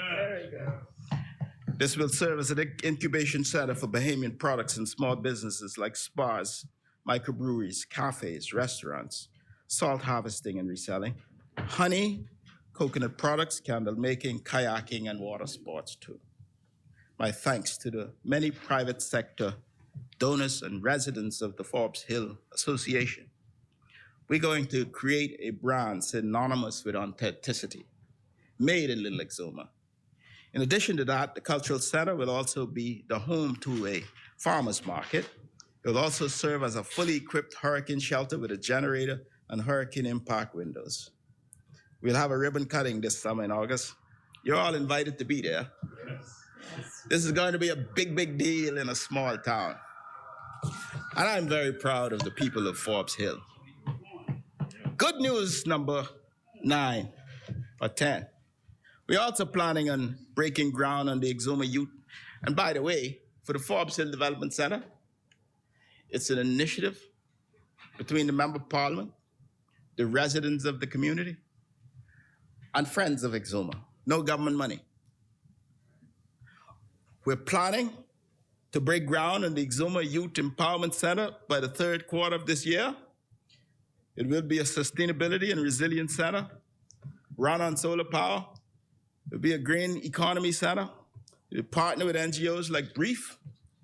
We're going to start a sailing club and a rowing club. And Minister Sweeting, we want to lead the way along with yourself and the Minister of Youth, Sports and Culture.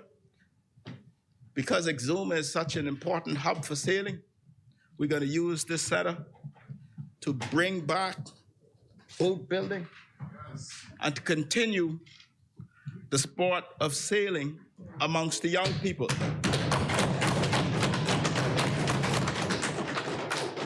We are set up for creative arts, inclusive of a modern recording studio. We'll also be breaking ground on this hurricane shelter, and hopefully we'll be completing this sometime late 2024. And again, no government money, Madam Speaker. You see, I learned how to make do. I learned how to be resourceful in those dark days of opposition, Madam Speaker. Good news, number 11. There are some exciting developments with Restore Georgetown. We are going to be announcing these shortly. We are in the process of outlining plans for a new town center area, an office complex, new school that already referenced, new port, heritage, and cultural site. We will share this draft master plan for public consultation sometime during August. 12, the work on eVision 2030 is going to continue. 13, we're relaunching our job bank next week, and we encourage everyone who is on the market for a job to register. If you want to work, we want to match you with an available opportunity. My commitment to the people of Exuma is that there is full employment on the island of Exuma. We're working with the Honorable Minister of Health to establish a dialysis unit and have a fully functioning mini hospital before the end of this year, hopefully, to reduce the need for persons to travel to Nassau. We want to encourage the full resourcing and staffing of this facility. There's so much opportunity, and I hope and I believe that our partnership along with the Ministry of Health and Wellness will bring fruit. Good news 15, you would know that we built and commissioned an airport terminal at Ragged Island in 6 to 8 weeks since I became the Deputy Prime Minister. It was launched in my first days on the job, again, with no government money. The school, the clinic, the administration buildings are also being completed. In Black Point and Stanya Key, we anticipate new build-outs for clinic supported by public-private partnerships, and I want to thank the Minister of Health for these initiatives. Good news 17. Members of this House may or may not know that each year I have donated my MP salary to causes in the island of Exuma and throughout my constituency, like the Louise Cooper Scholarship Fund, like the Exuma Pride Project, like the Forbes Hill Cultural Center. This year, I'll be putting it towards developing entrepreneurs. All 28,000 of my MP salary goes back to the people of Exuma and Ragged Island. We'll work with the Bahamas Empowerment Fund so we can develop grants for new businesses, foster partnerships, provide technical assistance to prepare entrepreneurs for the Bahamas Development Bank, the SPDC, and for private sector funding. New Bahamian entrepreneurs mean new jobs, new opportunities for our people. We got more good news, Madam Speaker, but I can stop there for now. I want to leave some time for my colleague to talk about the verticals in tourism. But Madam Speaker, I close today. But I want the Bahamian people to remember that this is a budget for the people. It is a budget about relief. And it's a budget about growth. It's about economic growth. It's about inspiring confidence and renewing optimism. It's about growing our economy, growing tourism, growing investments, growing aviation, and growing revenues so that we can meet our commitments and brace ourselves for future shocks and future possibilities. We are deepening our commitment to the areas in which we already flourish. And we are branching out to increase our capacity to empower Bahamians. I support this budget. Yes. The people of Exuma and Ragged Island supports this budget. Beautiful budget. Yep. Gorgeous. Yes. It's a gorgeous budget. This is demonstrative. This budget is demonstrative of the collaborative work in our blueprint for change. I want to thank my colleagues from Team Tourism around the world who are doing a magnificent job to ensure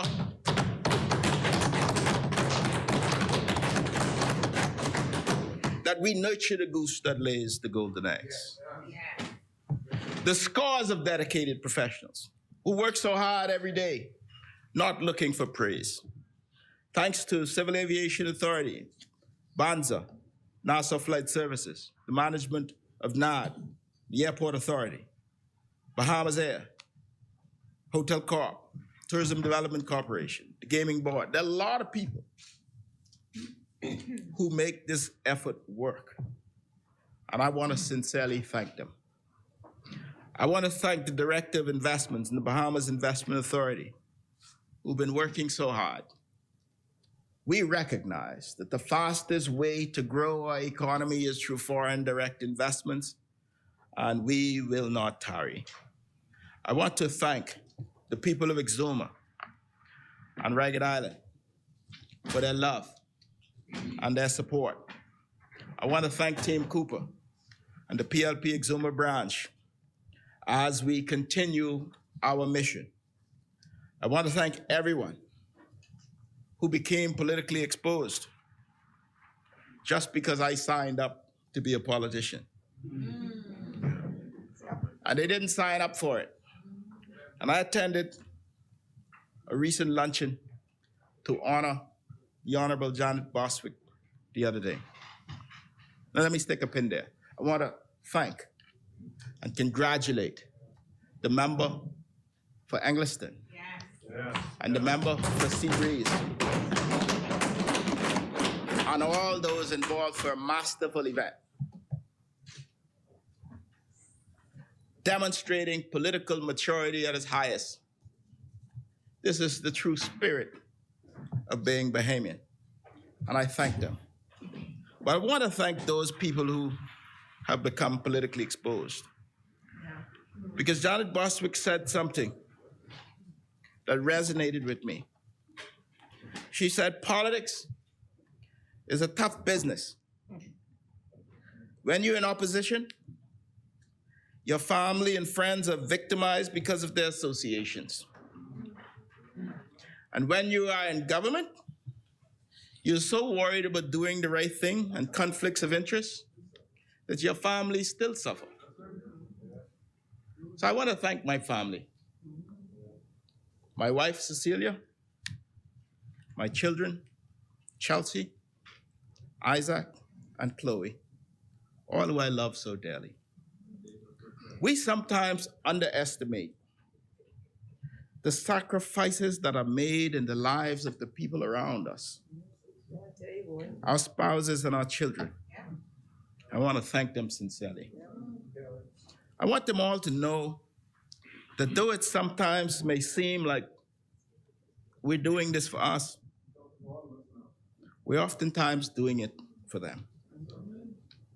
Because when good men and women, to whom God has given so much, are called by their country, we have a duty to answer the call. And we do the best we can every day. And we pay it forward, as is our obligation to do.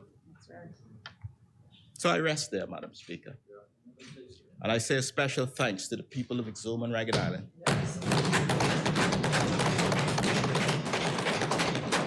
May God bless Little Exuma. May God bless Farmers Key, Black Point, Staniel Key.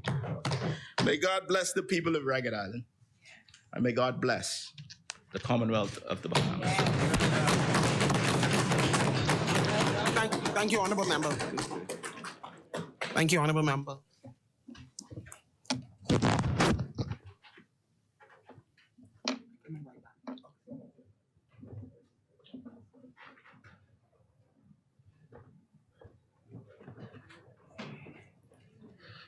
Elaine, any documents?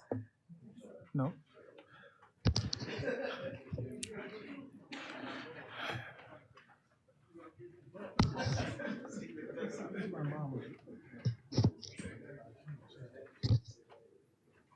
The chair recognizes the honorable member for Central Grand Bahama.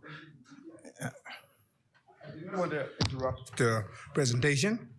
Just a bit of information. I'm happy to hear that you are continuing to grow our relationship with Saudi Arabia. Just as a bit of information, after the '96 Olympic Games, Coach Peter Pratt was recruited by the Saudi Arabia team, and he spent 3 years down there coaching as their head coach. So the relationship with Saudi Arabia and the Bahamas, they do have a lot of respect for us, and I'm encouraged with the fact that that is continuing to be developed. The other point that I want to expand on is you mentioned the tourism product, South Florida. Of course, the Bahamian diaspora played a pivotal role in the development of Key West and Coconut Grove. And presently, there is a move on the floor by the Miami-Dade Commission to name a portion of Coconut Grove Little Bahamas. There's tremendous support for that. And in recent times, there's been some resistance, so they're asking for support. I believe the vote will be cast on the 23rd of this month. And they're asking for us to, there's to a friend that is familiar to all of us, me and the Noble Prime Minister, we're familiar with this friend, asking for support for that move. So I think it'll be a good move. We have Little Haiti, you have Little Cuba in that area. So the move now is by the Miami-Dade Commission to have a portion of Coconut Grove named Little Bahamas. And I think it's good for us to support that initiative. Thank you, Honorable Member. Yeah. The intervention. Thank you.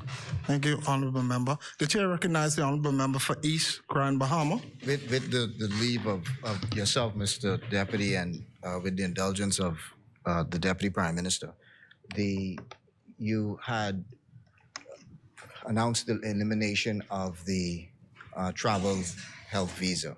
I may have missed it, but does that also mean that all the testing requirements to enter the country are also eliminated? And then the second question is, if it is eliminated, is that supported by the medical professionals? Thank you, Mr. Deputy. Firstly, I announced the elimination of the travel health visa, not the elimination of testing. As the member would already be aware, Bahamians do not require a travel visa, but they're still asked at the counter, at the airline, to demonstrate that they are COVID negative. This is going to continue. The Honorable Minister of Health, along with his colleagues, are assessing the science, and he will speak to the issue of testing. My intervention was simply to say that we are eliminating one of the pain points, one of the friction points from travel to our country to make it easier, less expensive, and more convenient. So to reiterate, at 12:01, on the 19th of June, we're eliminating the travel health visa for all visitors coming to our country, just in time for Father's Day.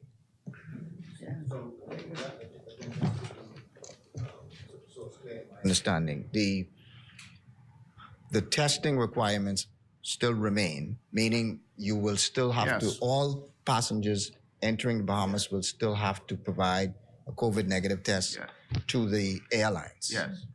The other question based on that would be the data that was collected by the travel health visa. I understand in terms of the cost, and I understand in terms of the hassle that visitors would have to go through to wait to be approved and so on. But the data that would have been collected as a result of the travel health visa, is there an alternative method going to be implemented to continue that collection of data? Mr. Deputy, this isn't question and answer period, but I'm going to indulge because it is an issue of national importance that people are interested in hearing. The answer is that we are not eliminating testing, as I've indicated before. So everyone traveling to our country until it is changed and announced by the government of Bahamas will continue to have to demonstrate that they are COVID negative. The ongoing management of COVID, as has been the case before, will continue to be done through the Ministry of Health and Wellness. The contact tracing will continue to be done through the Ministry of Health and Wellness. And I believe my colleague is speaking today, and no doubt he will have some things to say about this. Let me be clear. We are eliminating one of the friction pain points ahead of the peak summer months to ensure that we are able to get the numbers that we need for our tourism product and for our economy. And we are satisfied and comfortable that this is the right thing to do at the right time. Thank you, Honorable Member. As many, the chair recognizes the Honorable Member for Central and South Abaco.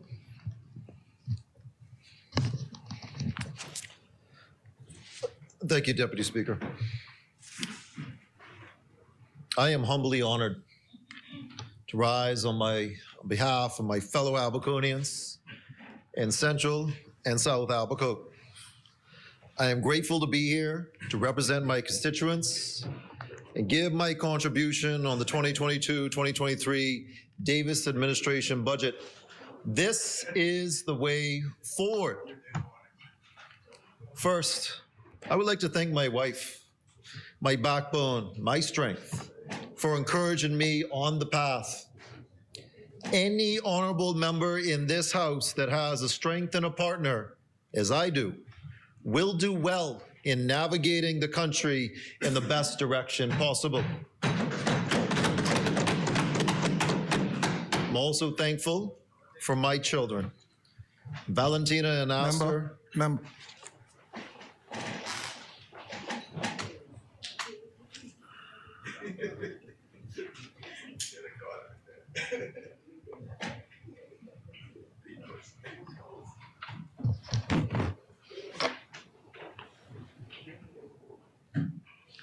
Thank you, Honorable Member. You may continue. I am also thankful for my children, Valentina and Astor, for their patience and their understanding, as their father cannot always be home. You see, I live in Albuquerque. My business, most of the time, is here in Nassau to do what's right for my Albuquerqueans. I want to give a special thanks to my team in Albuquerque that has been with me through election and still to this day, where we work together on moving Albuquerque in the right direction.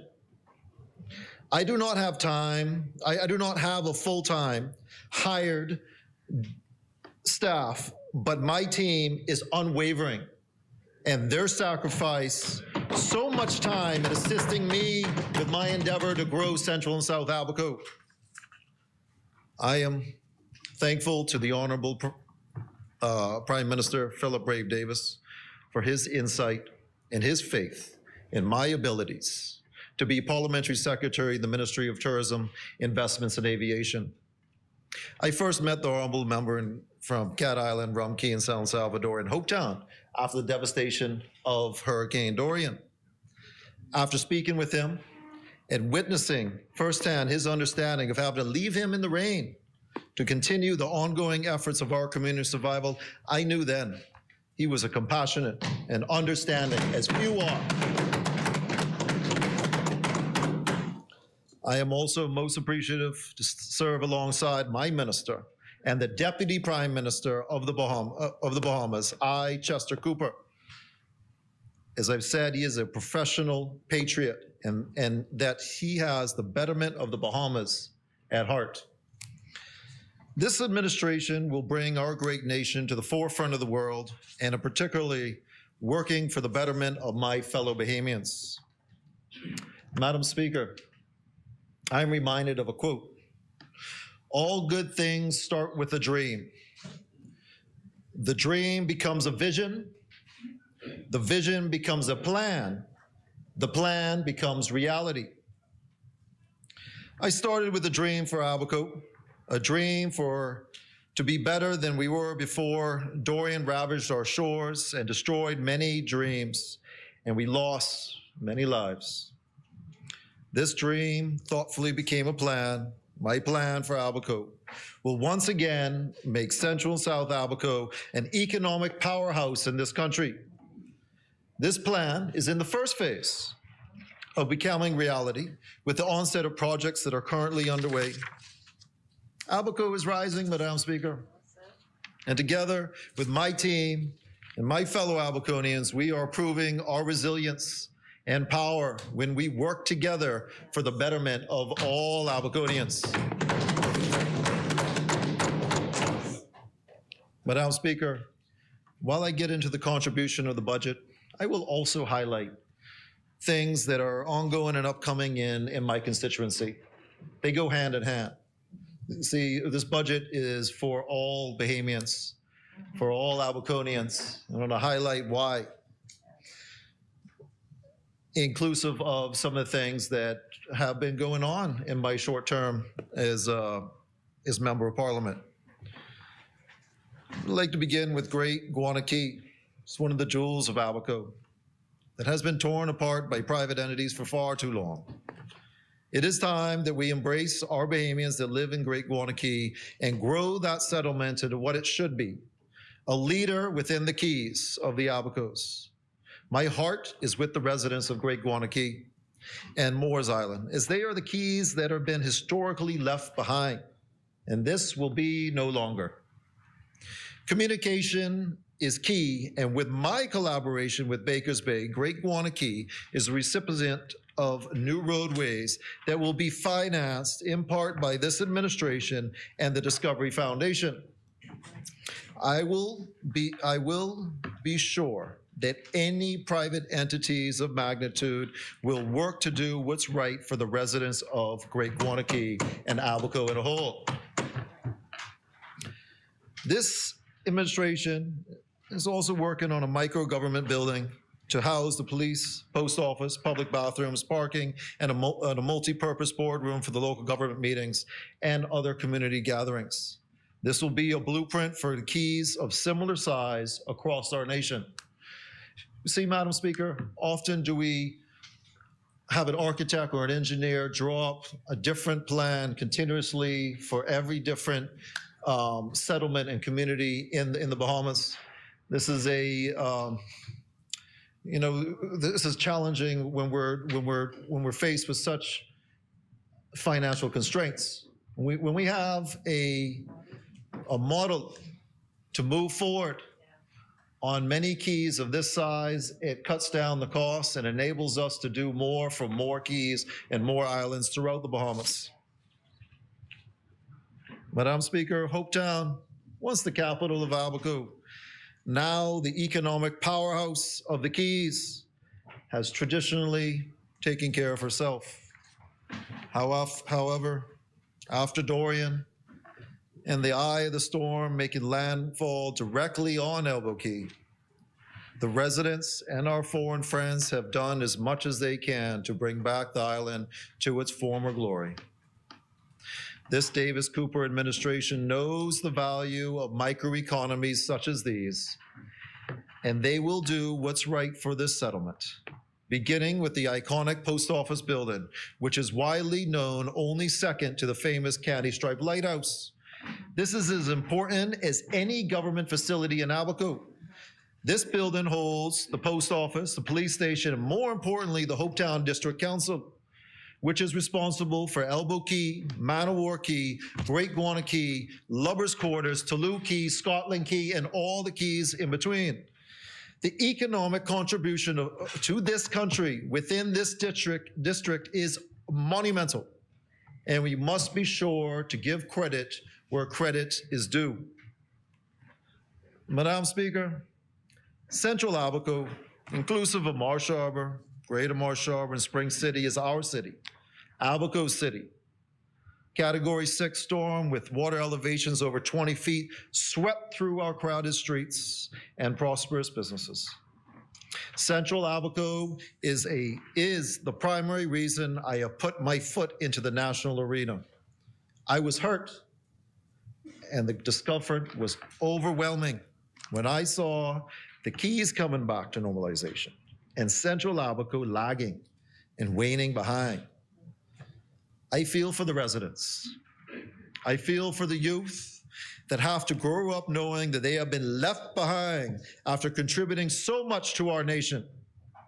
Know and be comforted that this administration, and led in Central and South Abaco by John H.W. Pender II, will not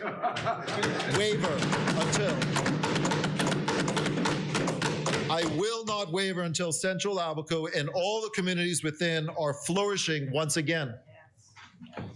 There are many initiatives that this administration has started in this short time and some that are forthcoming. Affordable housing projects that will be in the forefront of Spring City, Sands Cove, and have already broken ground in Central Pines. Rent-to-own program for those who don't immediately qualify for a traditional mortgage. The much-needed roadworks in Pelican Shores, which holds a marina, restaurant, as well as Bahamian and foreign residents alike. You see, Pelican Shores is a big contributor to Abaco in many ways, and their roadworks I will push until addressed. The extension of the seawall in the crossing, otherwise known as the ferry terminal area. This ferry terminal area is the water transport area for the Keys, Manawar, Guanakee, and Hopetown, which are the major economic contributors, as well as working for Eastern Shore's rebuild of their waterworks. Even long forgotten Sweden's village will eventually have their road and waters dealt with. See, this is a private subdivision that lots were sold before finalizing the horizontal infrastructure. And I feel for these people. There are some legalities to overcome, given it is a private subdivision, but they are on the forefront of getting what is due to them.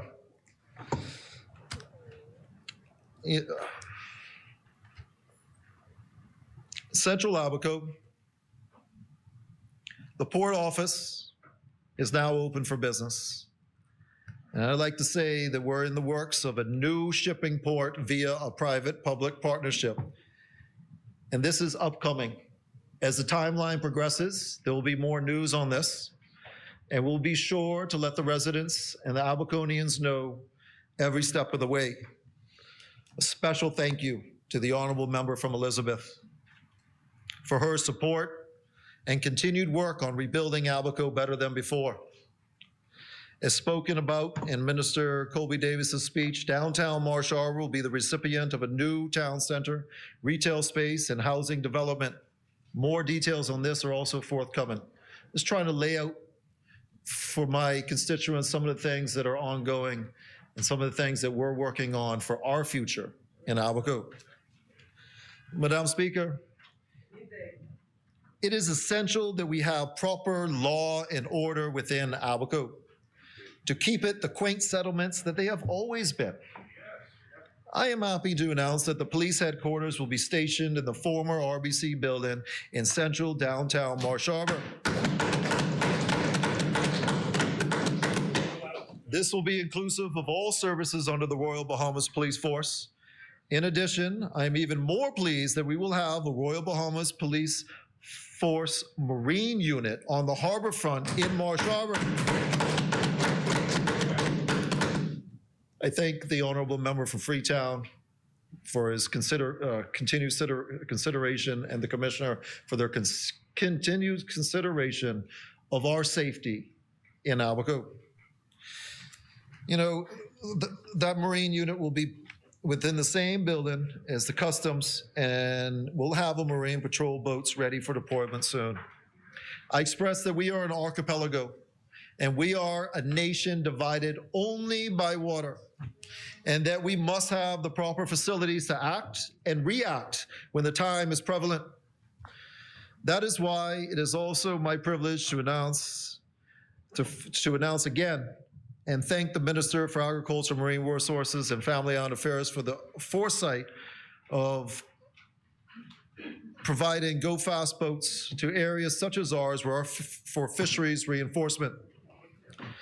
Our natural resources are the reason why our tourists come to our shores. We must preserve, we must protect, we must be guiding light on our waters. Madam Speaker, Spring City is a community in central Abaco that is not given the respect it should have.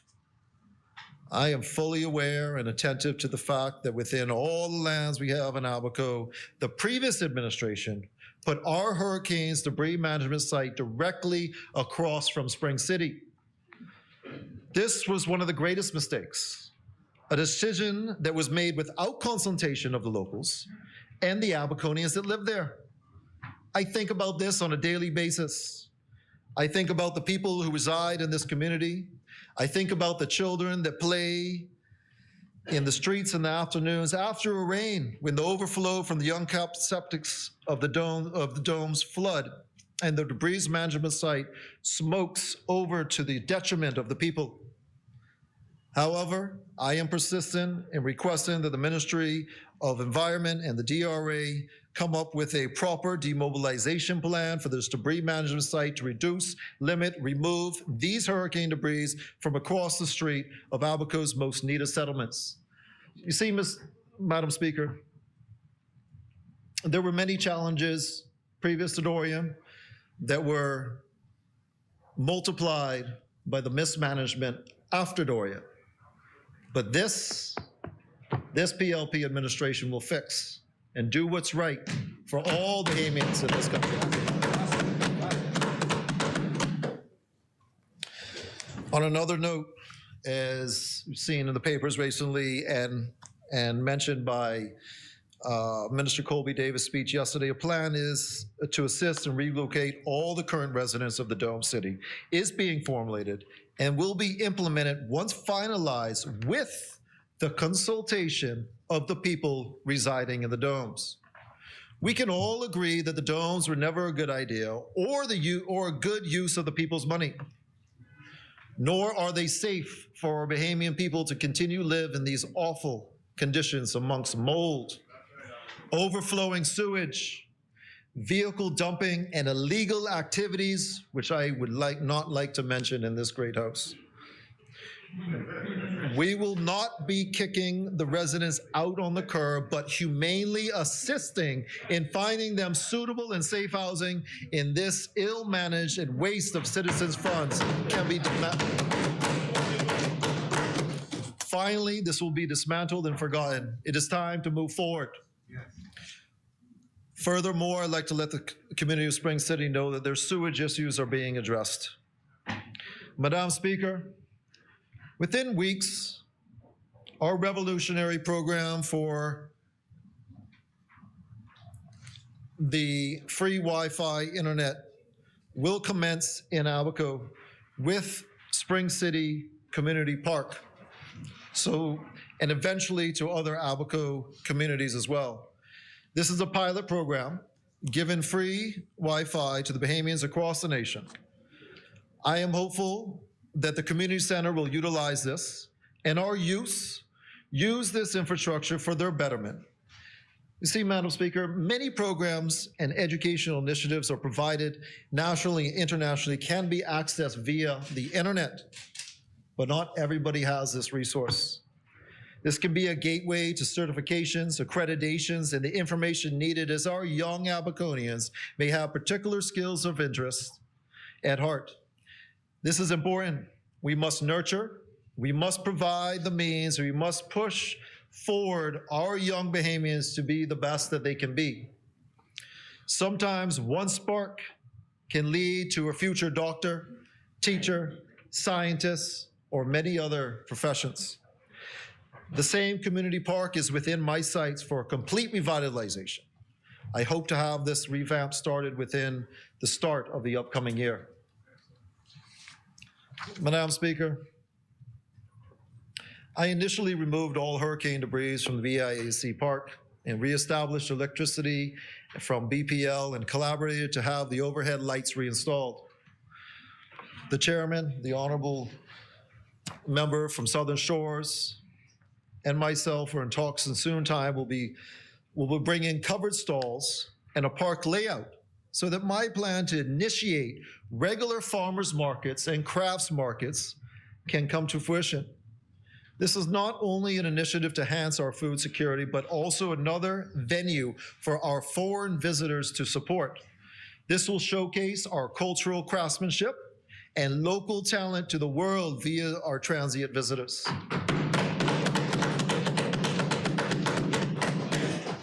Madam Speaker, for far too long, our sports and culture office have been closed.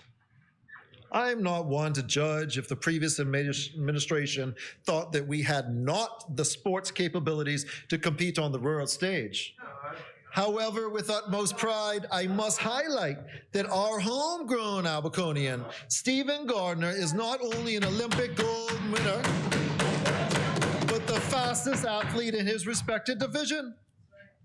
A special thank you to Coach Williams down there in Moores Island for his dedication in sports.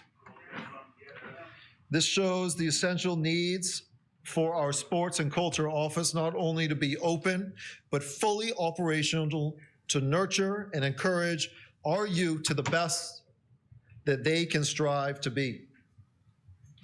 The Sports and Culture Office in Abaco will be open sometime in July. Special thank you to Minister Bowleg, who is leading an initiative to revamp all Bahamian sports facilities around the country. And thankful that he has put Abaco into the list of priorities, inclusive of Central Abaco, South Abaco, Moores Island, speak for my colleague, and North Abaco. We need to foster the youth so we can continue to be a heavyweight on the world stage of sports. We have also initiated the revitalization of Junkanoo, as I have spoken in the initial meeting in Abaco. I encourage all communities to bring forth their best talent so that we can highlight what Junkanoo really is in each of our respective communities. It's important, that's culture. That's right. Bring back to the forefront. It's another reason why our foreign visitors come to these shores. That's right. In the very early stages, I am actively pursuing an indoor sports complex for Central Abaco. My hopes this will be a meeting ground for our talented young athletes, no matter the weather, for them to practice and hone their skills. This is an initiative that will take some time. However, when it does, it will also be multi-purpose as a major hurricane shelter for the residents of Greater Marsh Harbor and Spring City. I look forward to updating you as this timeline progresses. We are still in the early stages of planning. Madam Speaker, recent extended power outages in Abaco further highlights the many challenges still faced post-Dorian. Some settlements off more than 2 days. I went home for a weekend. I was off more than 2 days, 2.5 days. Before I speak on those issues at hand, I would like to publicly thank the Abaco BPL staff and the ground crew under the leadership of Mr. Green, because they regularly go above and beyond to keep our power on and to fix in the shortest time possible when faults arise. It is clear that this Abaco BPL team is undermanned and under-equipped. Abaco is an island of over 120 miles with a mainland and over a dozen inhabited keys. Personnel, equipment, and vehicles are essential to smooth operations and quick recovery. For example, currently, we only have 5 skilled men, of only which 3 are highly skilled, experienced people to work on the distribution system servicing all the Abacos in the Keys.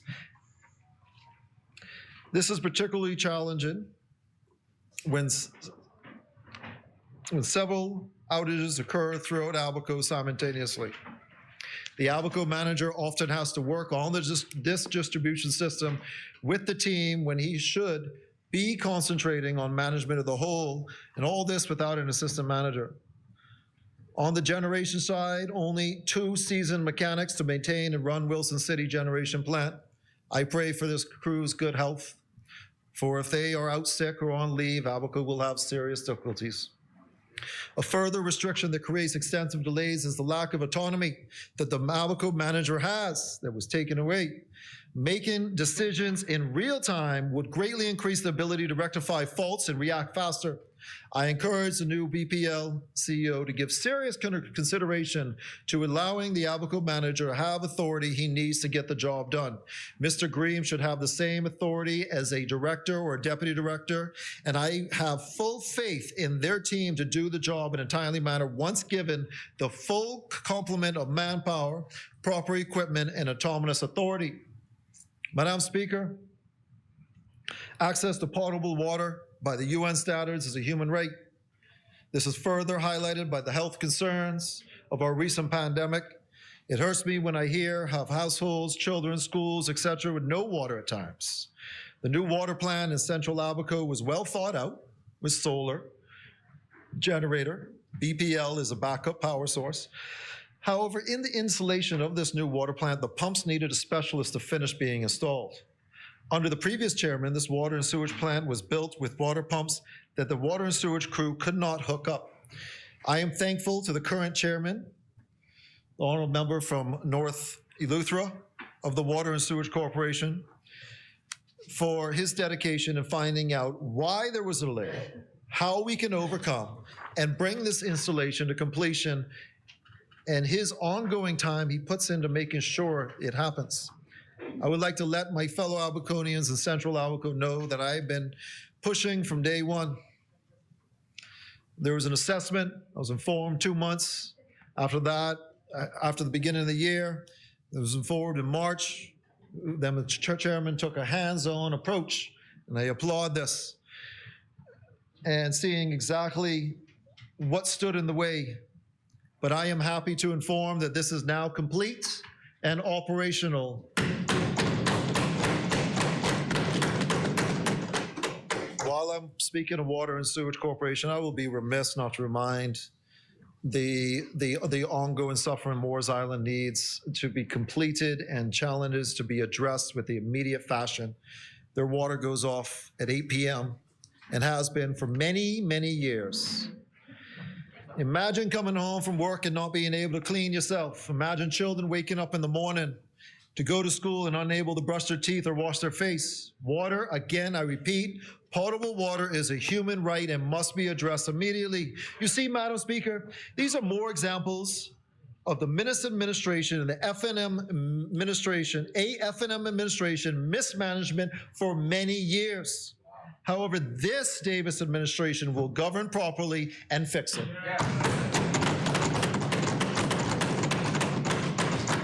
Madam Speaker, Cherokee Sound is the birthplace of my grandfather, Eugene Pinder. It is a picturesque Bahamian fishing village to this day has kept its roots and charm dating back hundreds of years.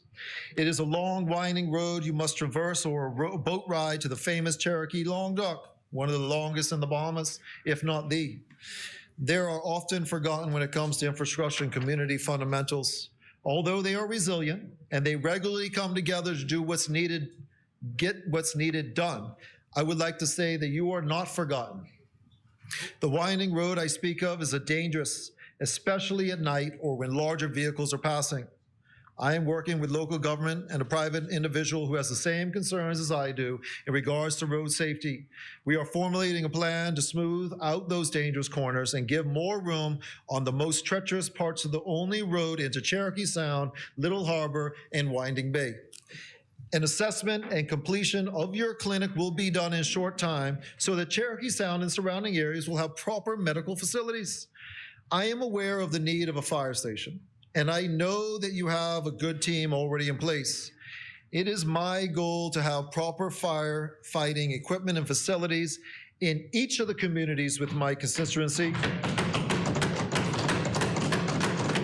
I will be furthering this conversation with your local chiefs to bring this to reality. See, knowing firsthand the importance of having a dedicated team that is properly equipped should have an emergency or a fire arise. For I was and still am a part of my hometown volunteer fire and rescue team since an early age of 12. I will not falter. I will not slow. I will not stop until every community in my constituency have basic fundamental life-saving services. Madam Speaker, South Alberco, including Casuarina Point, Bahama Palm Shores, Crossing Rocks, and Sandy Point, is on the verge of a tremendous growth and economic boom. My plan for Alberco on a whole is that we must stretch our economy and tourism products to all areas in collaboration with my colleague from the north. But South Alberco has so much to offer in terms of environment, people, beauty, and natural wonders.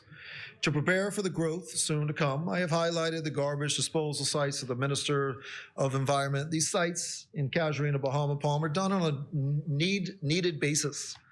That's unacceptable. The sites in Crossing Rocks and Sandy Point are more regularized. However, their contracts do not fully cover the work needed to manage them.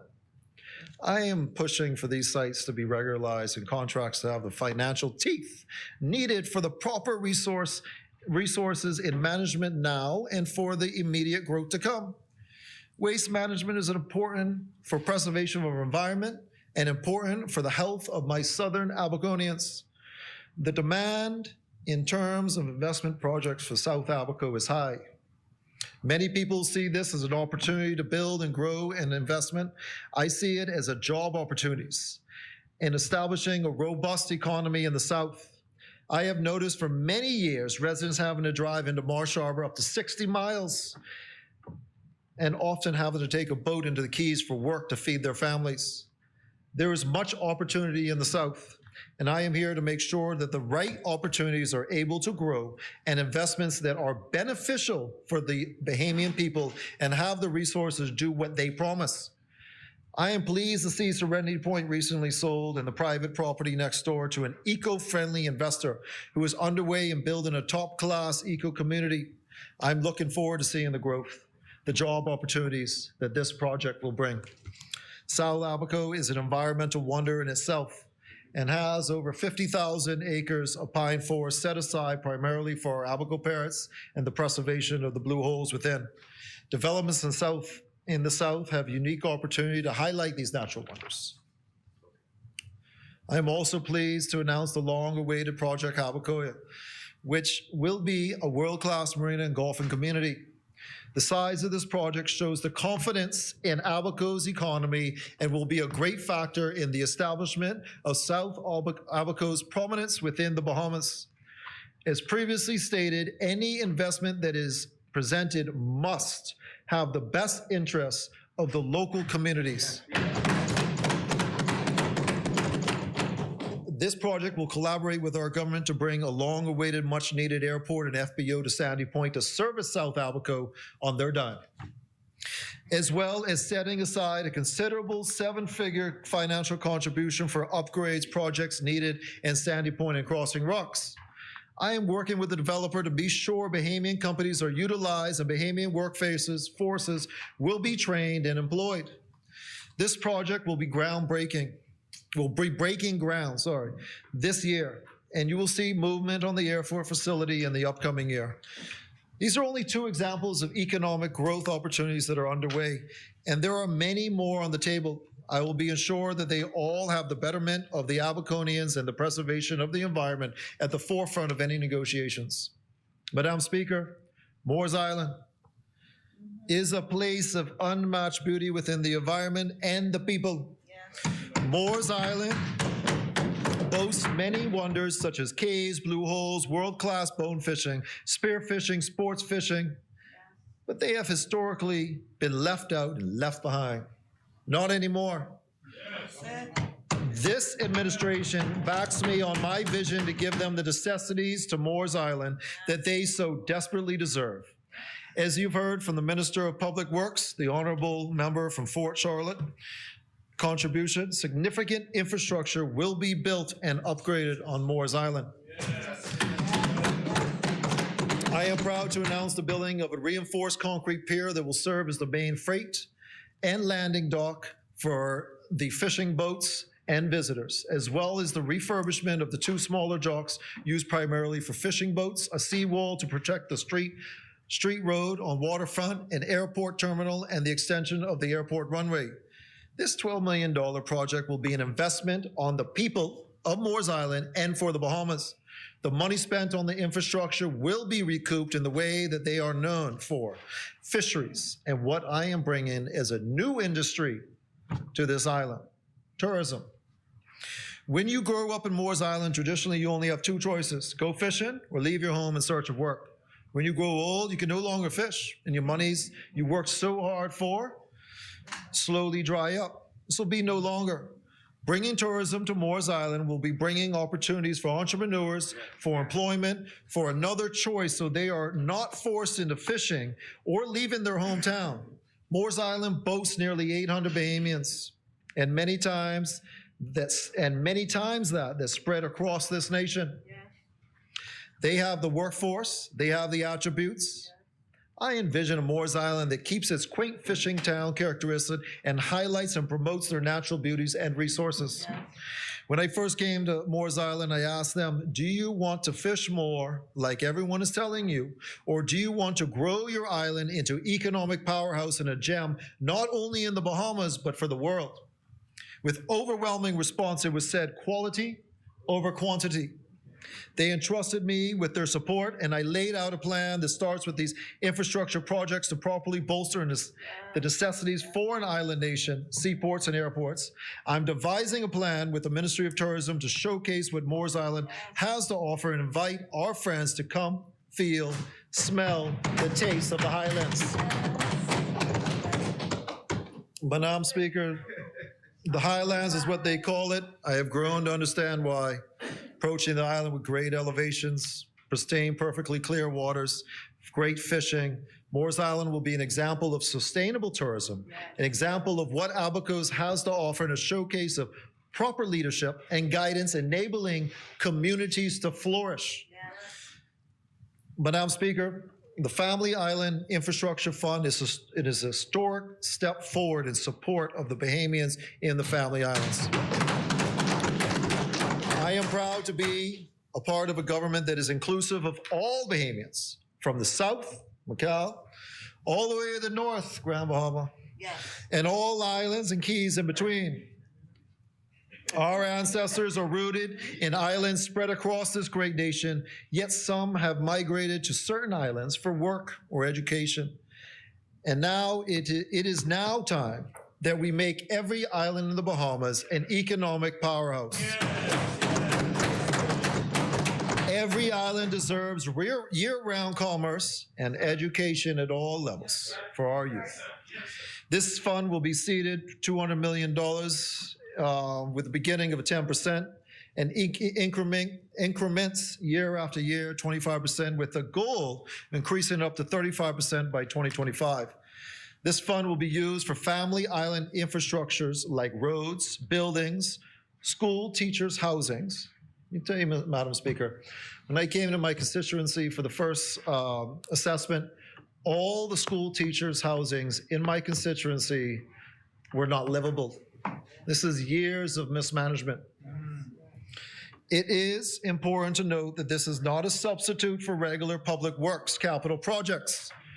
Local government will have a bigger role and influences. Their suggestions will have an impact on where these funds are most needed immediately. Prime Minister Davis noted Family Islands will have their own dedicated fund to ensure that they keep pace with national development. See, inclusive of all Bahamians, Madam Speaker. It is vital to have access to necessary financial resources to bring every island in the Bahamas to a working standard and fundamentals implemented for Bahamians across our archipelago. I am particularly thankful for this, having served in local government, knowing the budgetary downfalls in trying to progress even the smallest projects. Coming from Abaco, we historically have the Prime Minister's, coming from Abaco, where we historically have, in the Prime Minister's own words, punched above our weight in the terms of economic output and receiving less than the necessary financial resources to operate. Central and South Abaco, as your representative, I will make sure that we are in the forefront for receiving from this fund and using them where needed most. Madam Speaker, being an archipelago, flight service is more than essential. It is necessary for our continued tourism growth. Our airports are the first impression to a majority of the Abaco's visitors. Most Bahamians travel for basic needs in healthcare, business, education, leisure. Abaco alone has 4 airports and many landing strips. And in terms of stopover visitors, private aircrafts, Marsh Harbor is the premier private aircraft destination in the Bahamas, second only to Nassau. The Abacos are also the second most visited island in the Bahamas when it comes to private aircrafts. This is something we want to build upon. And this aviation fund is addition to the Family Island Infrastructure Fund that will assist Abaco in keeping with our ever-increasing demand. Post-Dorian, our Abaco airports have had a lot of infrastructure challenges, and that needs addressing. The Aviation Fund will assist with the rebuild of our Abaco Flight Control Tower, fire station, refurbishment of terminal, etc. And this is not only for Abaco, but all the Family Islands. A fund specific for aviation infrastructure improvements throughout the Bahamas will aid in keeping the Family Island experience pristine, starting with the first steps on our soil. first impressions or lasting impressions, Madam Speaker. The immediate reduction of duties on food is already felt as relief from the worldwide inflation. Reduced duties on fresh food like meats and vegetables is a real relief for every Bahamian. Far too long have we heard about breadbasket item, which is only a small portion of the grocery store's receipt. I know and have already felt and heard the relief brought to regular Bahamians across this nation due to these reductions in duties and in some cases, complete removal from duty from food items. Furthermore, I am appreciative that this is done on real food, real vegetables, and real meats that will not only feed our families, but will reduce the ever-increasing healthcare burden by eating healthy. The reduction of duties on agriculture, marine, and boat parts and other manufacturing industry parts is an incentive to grow and start these businesses and a great help in making Bahamian companies competitive. Every reduction in costs of our Bahamian business is a real relief and could be the difference between closed doors or succeeding. Madam Speaker, owning a home is it's the start to a family. It's the start to having your own place of comfort and safety. I'm encouraging all Bahamians to purchase or build a home. We have increased the exemption for stamp duty on homes, and it is now up to $300,000. The first-time home buyers concessions are now inclusive of land and buildings, as well as purchasing or renovating a home. There is a $40,000 VAT refund on construction services and materials to give into homes occupied within 18 months. Transfer of property is VAT reduced, and the elimination of VAT on land transfers between joint tenants, for example, Bahamians that inherit land with siblings. To push our businesses and commerce within our country, we have reduced rates on commercial properties. And not only that, it is retroactive to last year. See, Madam Speaker, these are examples of real relief within the budget for my fellow Bahamians across this nation. I know this will be a help for many Albaconians.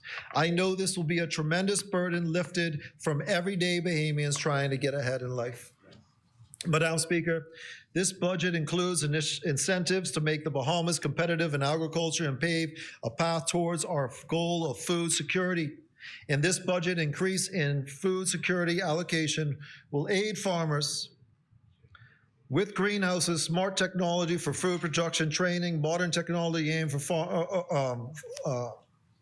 at agriculture.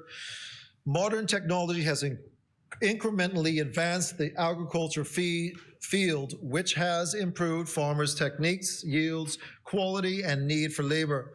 Training our farmers of new methods or techniques will reduce barriers normally encountered, like soil quality, water usage, labor, and common threats to crops and animals. I hope that this will inspire more youth to enter this industry and create more local farms throughout the country. This field is now an even more desirable sector with the growth, potential, and large profit margins, not to mention one of the most important, feeding our country. Thank you, honorable member from Central and South Loutra. Albaco is home to one of the largest chicken farms in the nation, yet we only produce 5% of the total consumption. The budget offers incentives and support for local poultry producers throughout the Bahamas by lowering the cost of electricity, which is a big percentage of their overall operating expenses. I encourage more Bahamians to explore fields in agriculture and animal husbandry. My fellow Albaconians, take advantage of these incentives. My fellow Bahamians, take advantage of these incentives. The time is now to implement your dreams of becoming a producer of farming and animal husbandry. We need more chicken farms, more pork farms, more fruits and vegetables grown locally. I would also like to express our natural grown fruits such as soursop, sapodilly, sea grape, sugar apple, guava, jujus, hog plums, and many, many more.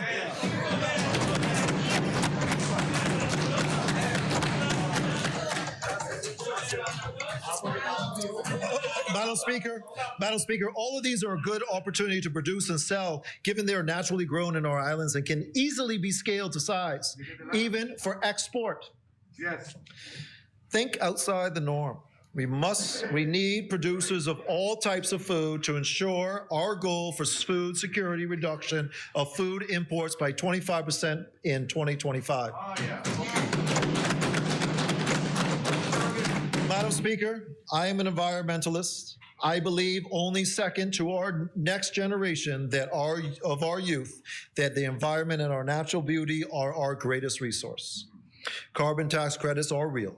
They are tangible, and they will help our people, help our government with the new ways of producing revenue while retaining and protecting what we cherish in our beautiful waters and ecosystem.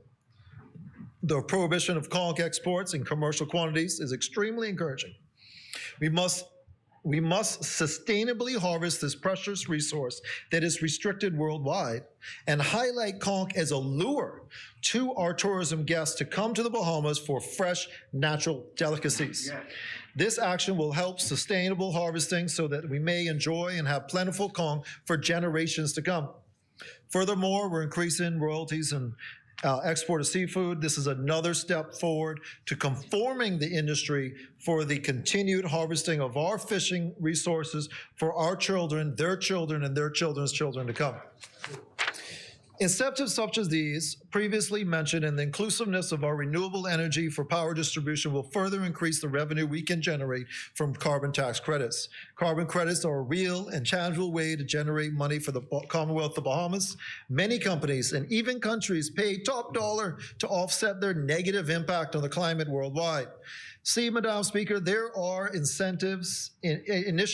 These are initiatives that will bring us not only to the forefront of the international community and pushing forward, but to bring this country to another level of our evolution. Next year, we will be 50 years old. We are a young country, and we know we can be so much better considering our over 100,000 square miles of pristine archipelago, resiliency, and the beauty of our people shown throughout history. Madam Speaker, this administration has appointed a cabinet subcommittee to focus on advancing our commitment to transform power generation. Discussions are underway to incorporate solar solutions throughout the Bahamas. This will not only help the environment and lead to more clean energy, but also, our Prime Minister Davis has mentioned in his speech, this will expected to keep the long-term average cost of electricity low, preferably to 20 cents a kilowatt, or a 20% reduction over the current levels. I am particularly pleased with this initiative to install new and resilient renewable energy power generation system in Albuquerque. In keeping with the green energy plan, solar panels, lithium batteries, and other items necessary for solar reduction have seen a reduction in import duties. Duties on electrical vehicles, including golf carts, and under 70,000 value have been reduced to 10%. Many Abaconians post-Dorian have implemented solar power generation to their homes, and many others have expressed a desire to add solar, but initial costs have deterred them. This reduction will assist more homes in incorporating solar generation to their homes, businesses, and an aid in clean energy production in the Bahamas. Madam Speaker, I would like to touch on our tourism product. In particular, the segments that I believe are very beneficial in the increasing of our revenue and a part of the umbrella to which I am responsible for. Again, I would like to thank my minister, the Deputy Prime Minister Cooper, for his leadership in the tourism, investments, and aviation, and his trust in me to oversee these important sectors. I would like to emphasize he is a results-driven professional who continuously works for the betterment of this Bahamas. Tourism, directly or indirectly, is the main revenue generator for our great nation. We must not only encourage, but act upon the diversification of this product, not only in terms of sector, but to every island in the Bahamas. I will briefly express some of these sectors to which which will be beneficial in this nature.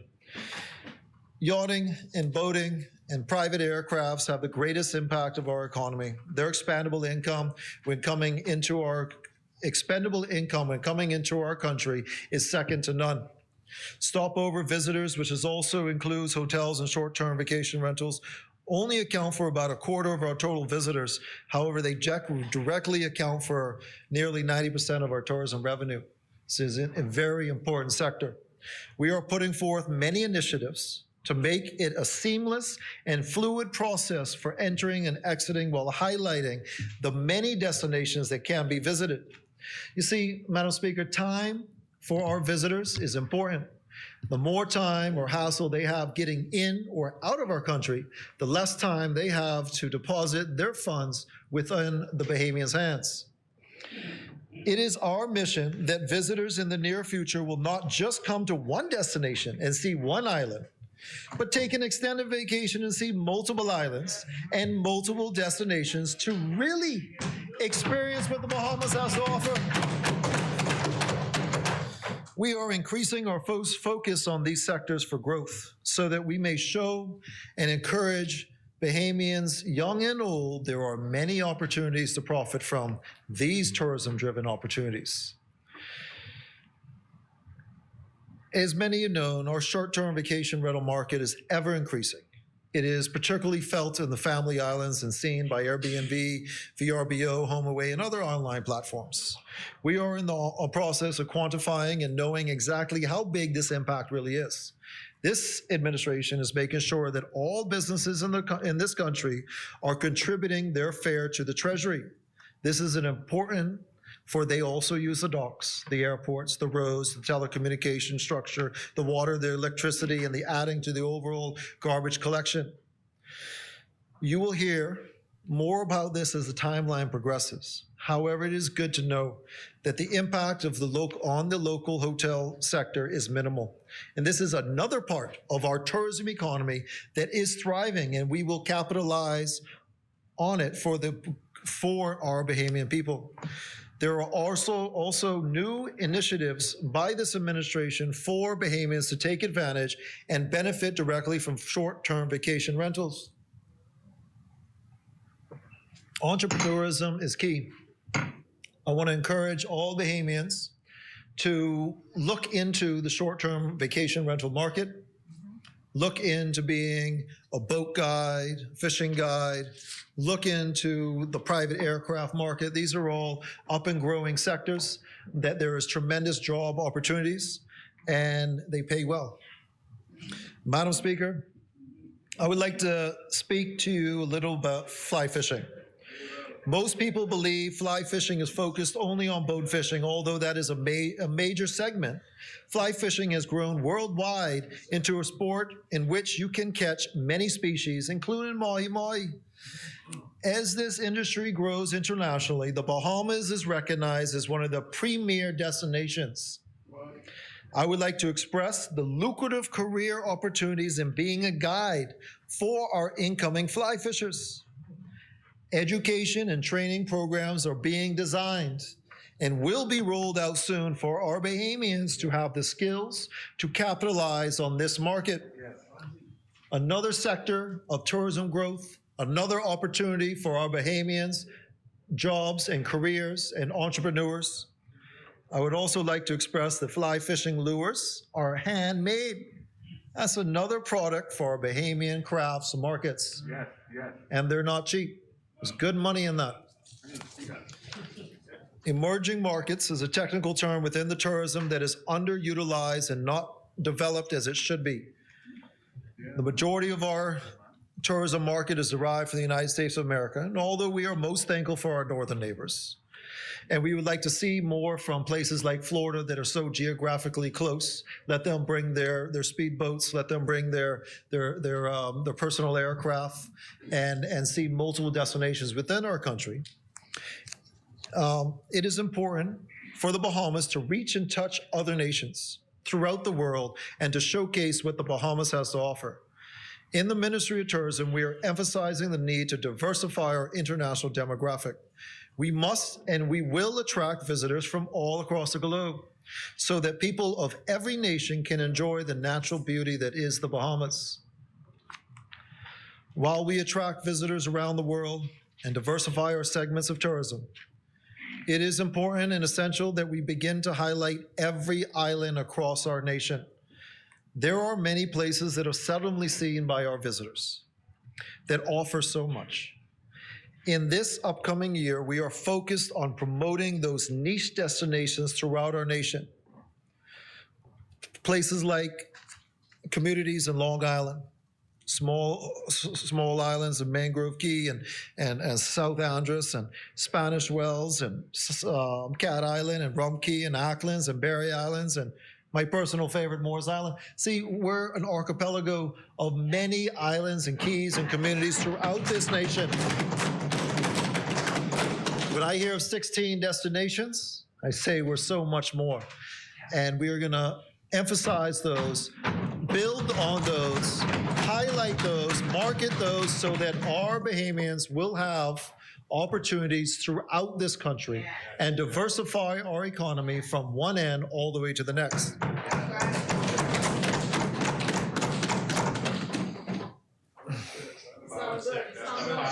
Right? Sound good, right?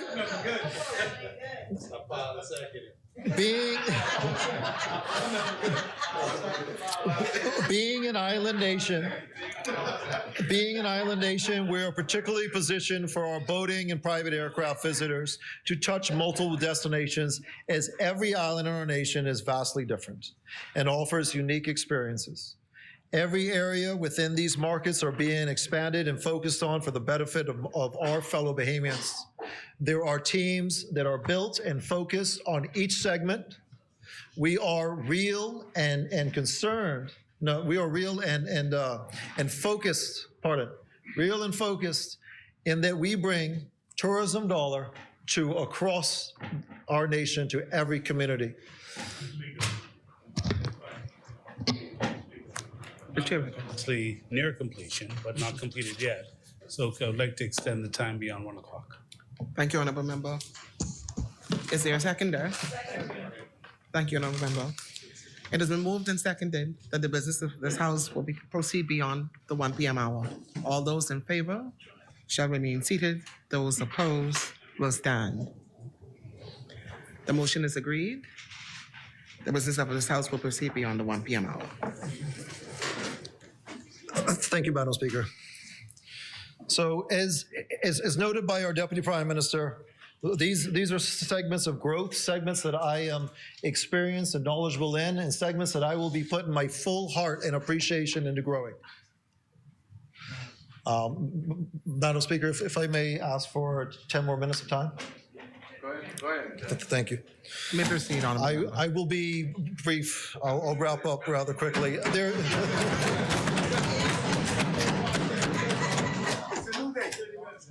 I have much more to say on these markets, these segments, and the appreciation to diversify our tourism through sectors and throughout our nation. But we will unveil these as the timeline progresses and make sure that the Bahamians throughout this country know what's going on. We are going to be coming to different island nations so that we can work with the local governments in highlighting what you have to offer so that we can properly utilize the Ministry of Tourism to highlight it internationally for our visitors. We want to create a menu for our visitors. We want to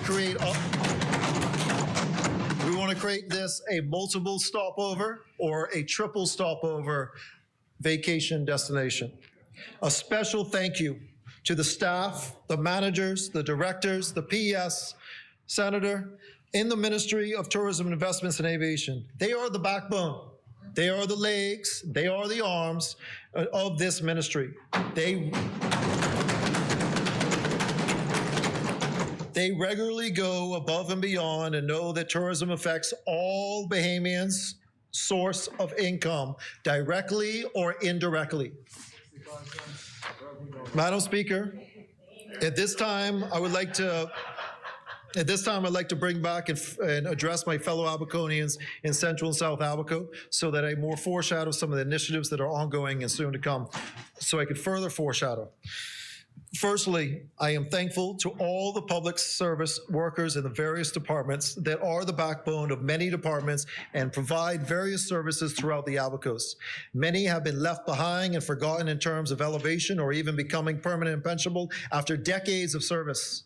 I am thankful for their dedication. I am thankful for for them to strive and for them ongoing striving and to complete the task with limited resources and being ill-equipped. This budget recognizes your hard work as is announced as an increase of minimum wage for public sector workers to aid in the rising cost of living. As you probably noticed, I continuously encourage the Minister for Public Service, the Honorable Member from the Golden Gates, to come to Abaco, and I appreciate her very much in assisting and fixing many of these situations and hearing their concerns. What I personally promise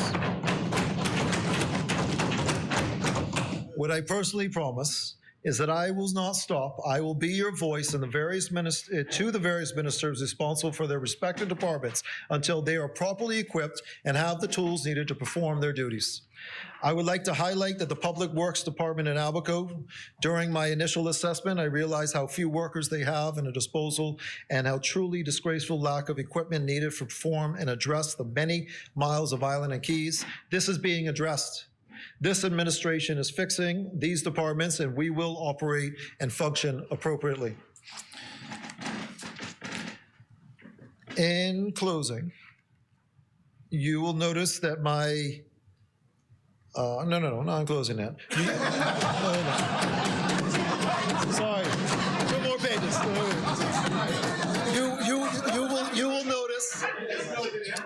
You will notice that my colleague and the honorable member from North Abaco and I have had a couple department heads meetings.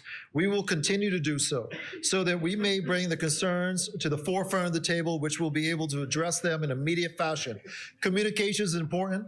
Communication is essential. I encourage all departments in Abaco to bring your concerns and challenges directly to hear eyes so that we, if you are ever met with headwinds, so we may assist and put our weight where is needed.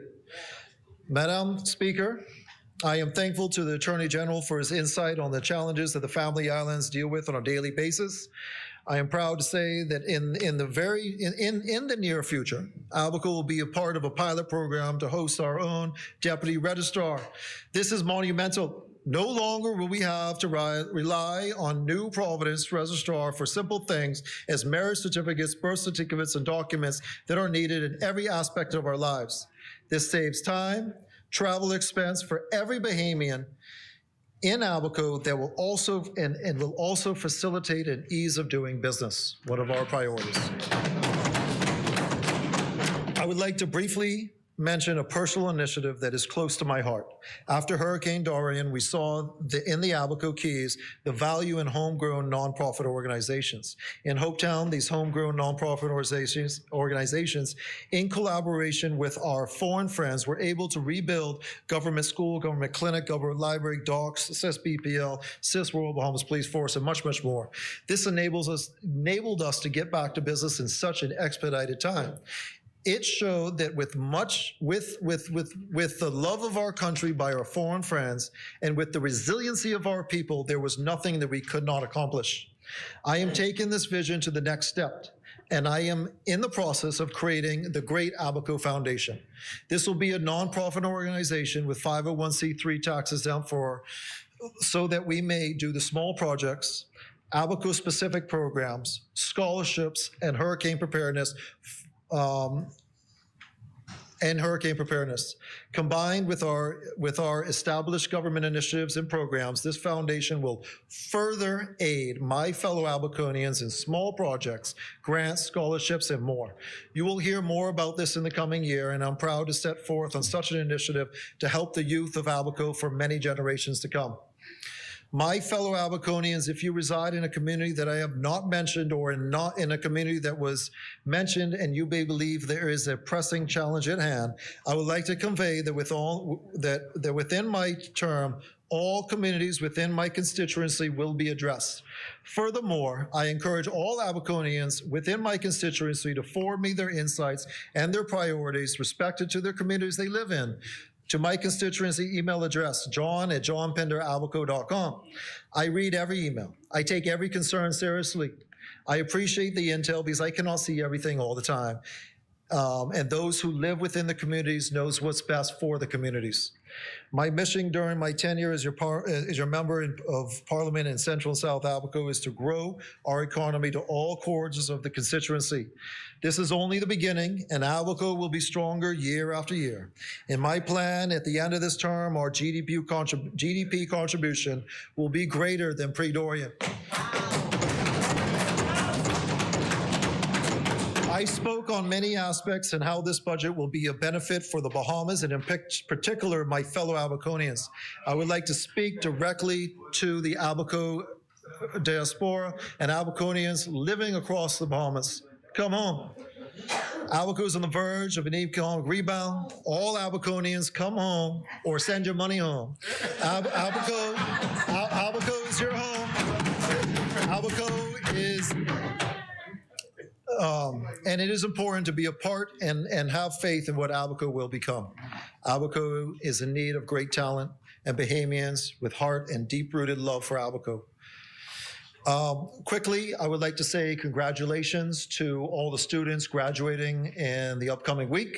Unfortunately, I will not get to make a lot of their graduations, but stretched from Sandy Point all the way into Central Marsh Harbor.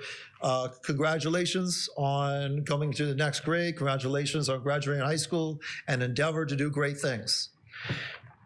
Madam Speaker, this Davis Cooper administration has a plan, a blueprint for change. I have a plan for Central and South Abaco. Central and South Abaco supports this 2022-2023 budget. This is the way forward. God bless my honorable colleagues that make this amazing New Day team. God bless my fellow Abaconians, and God bless the Commonwealth of the Bahamas.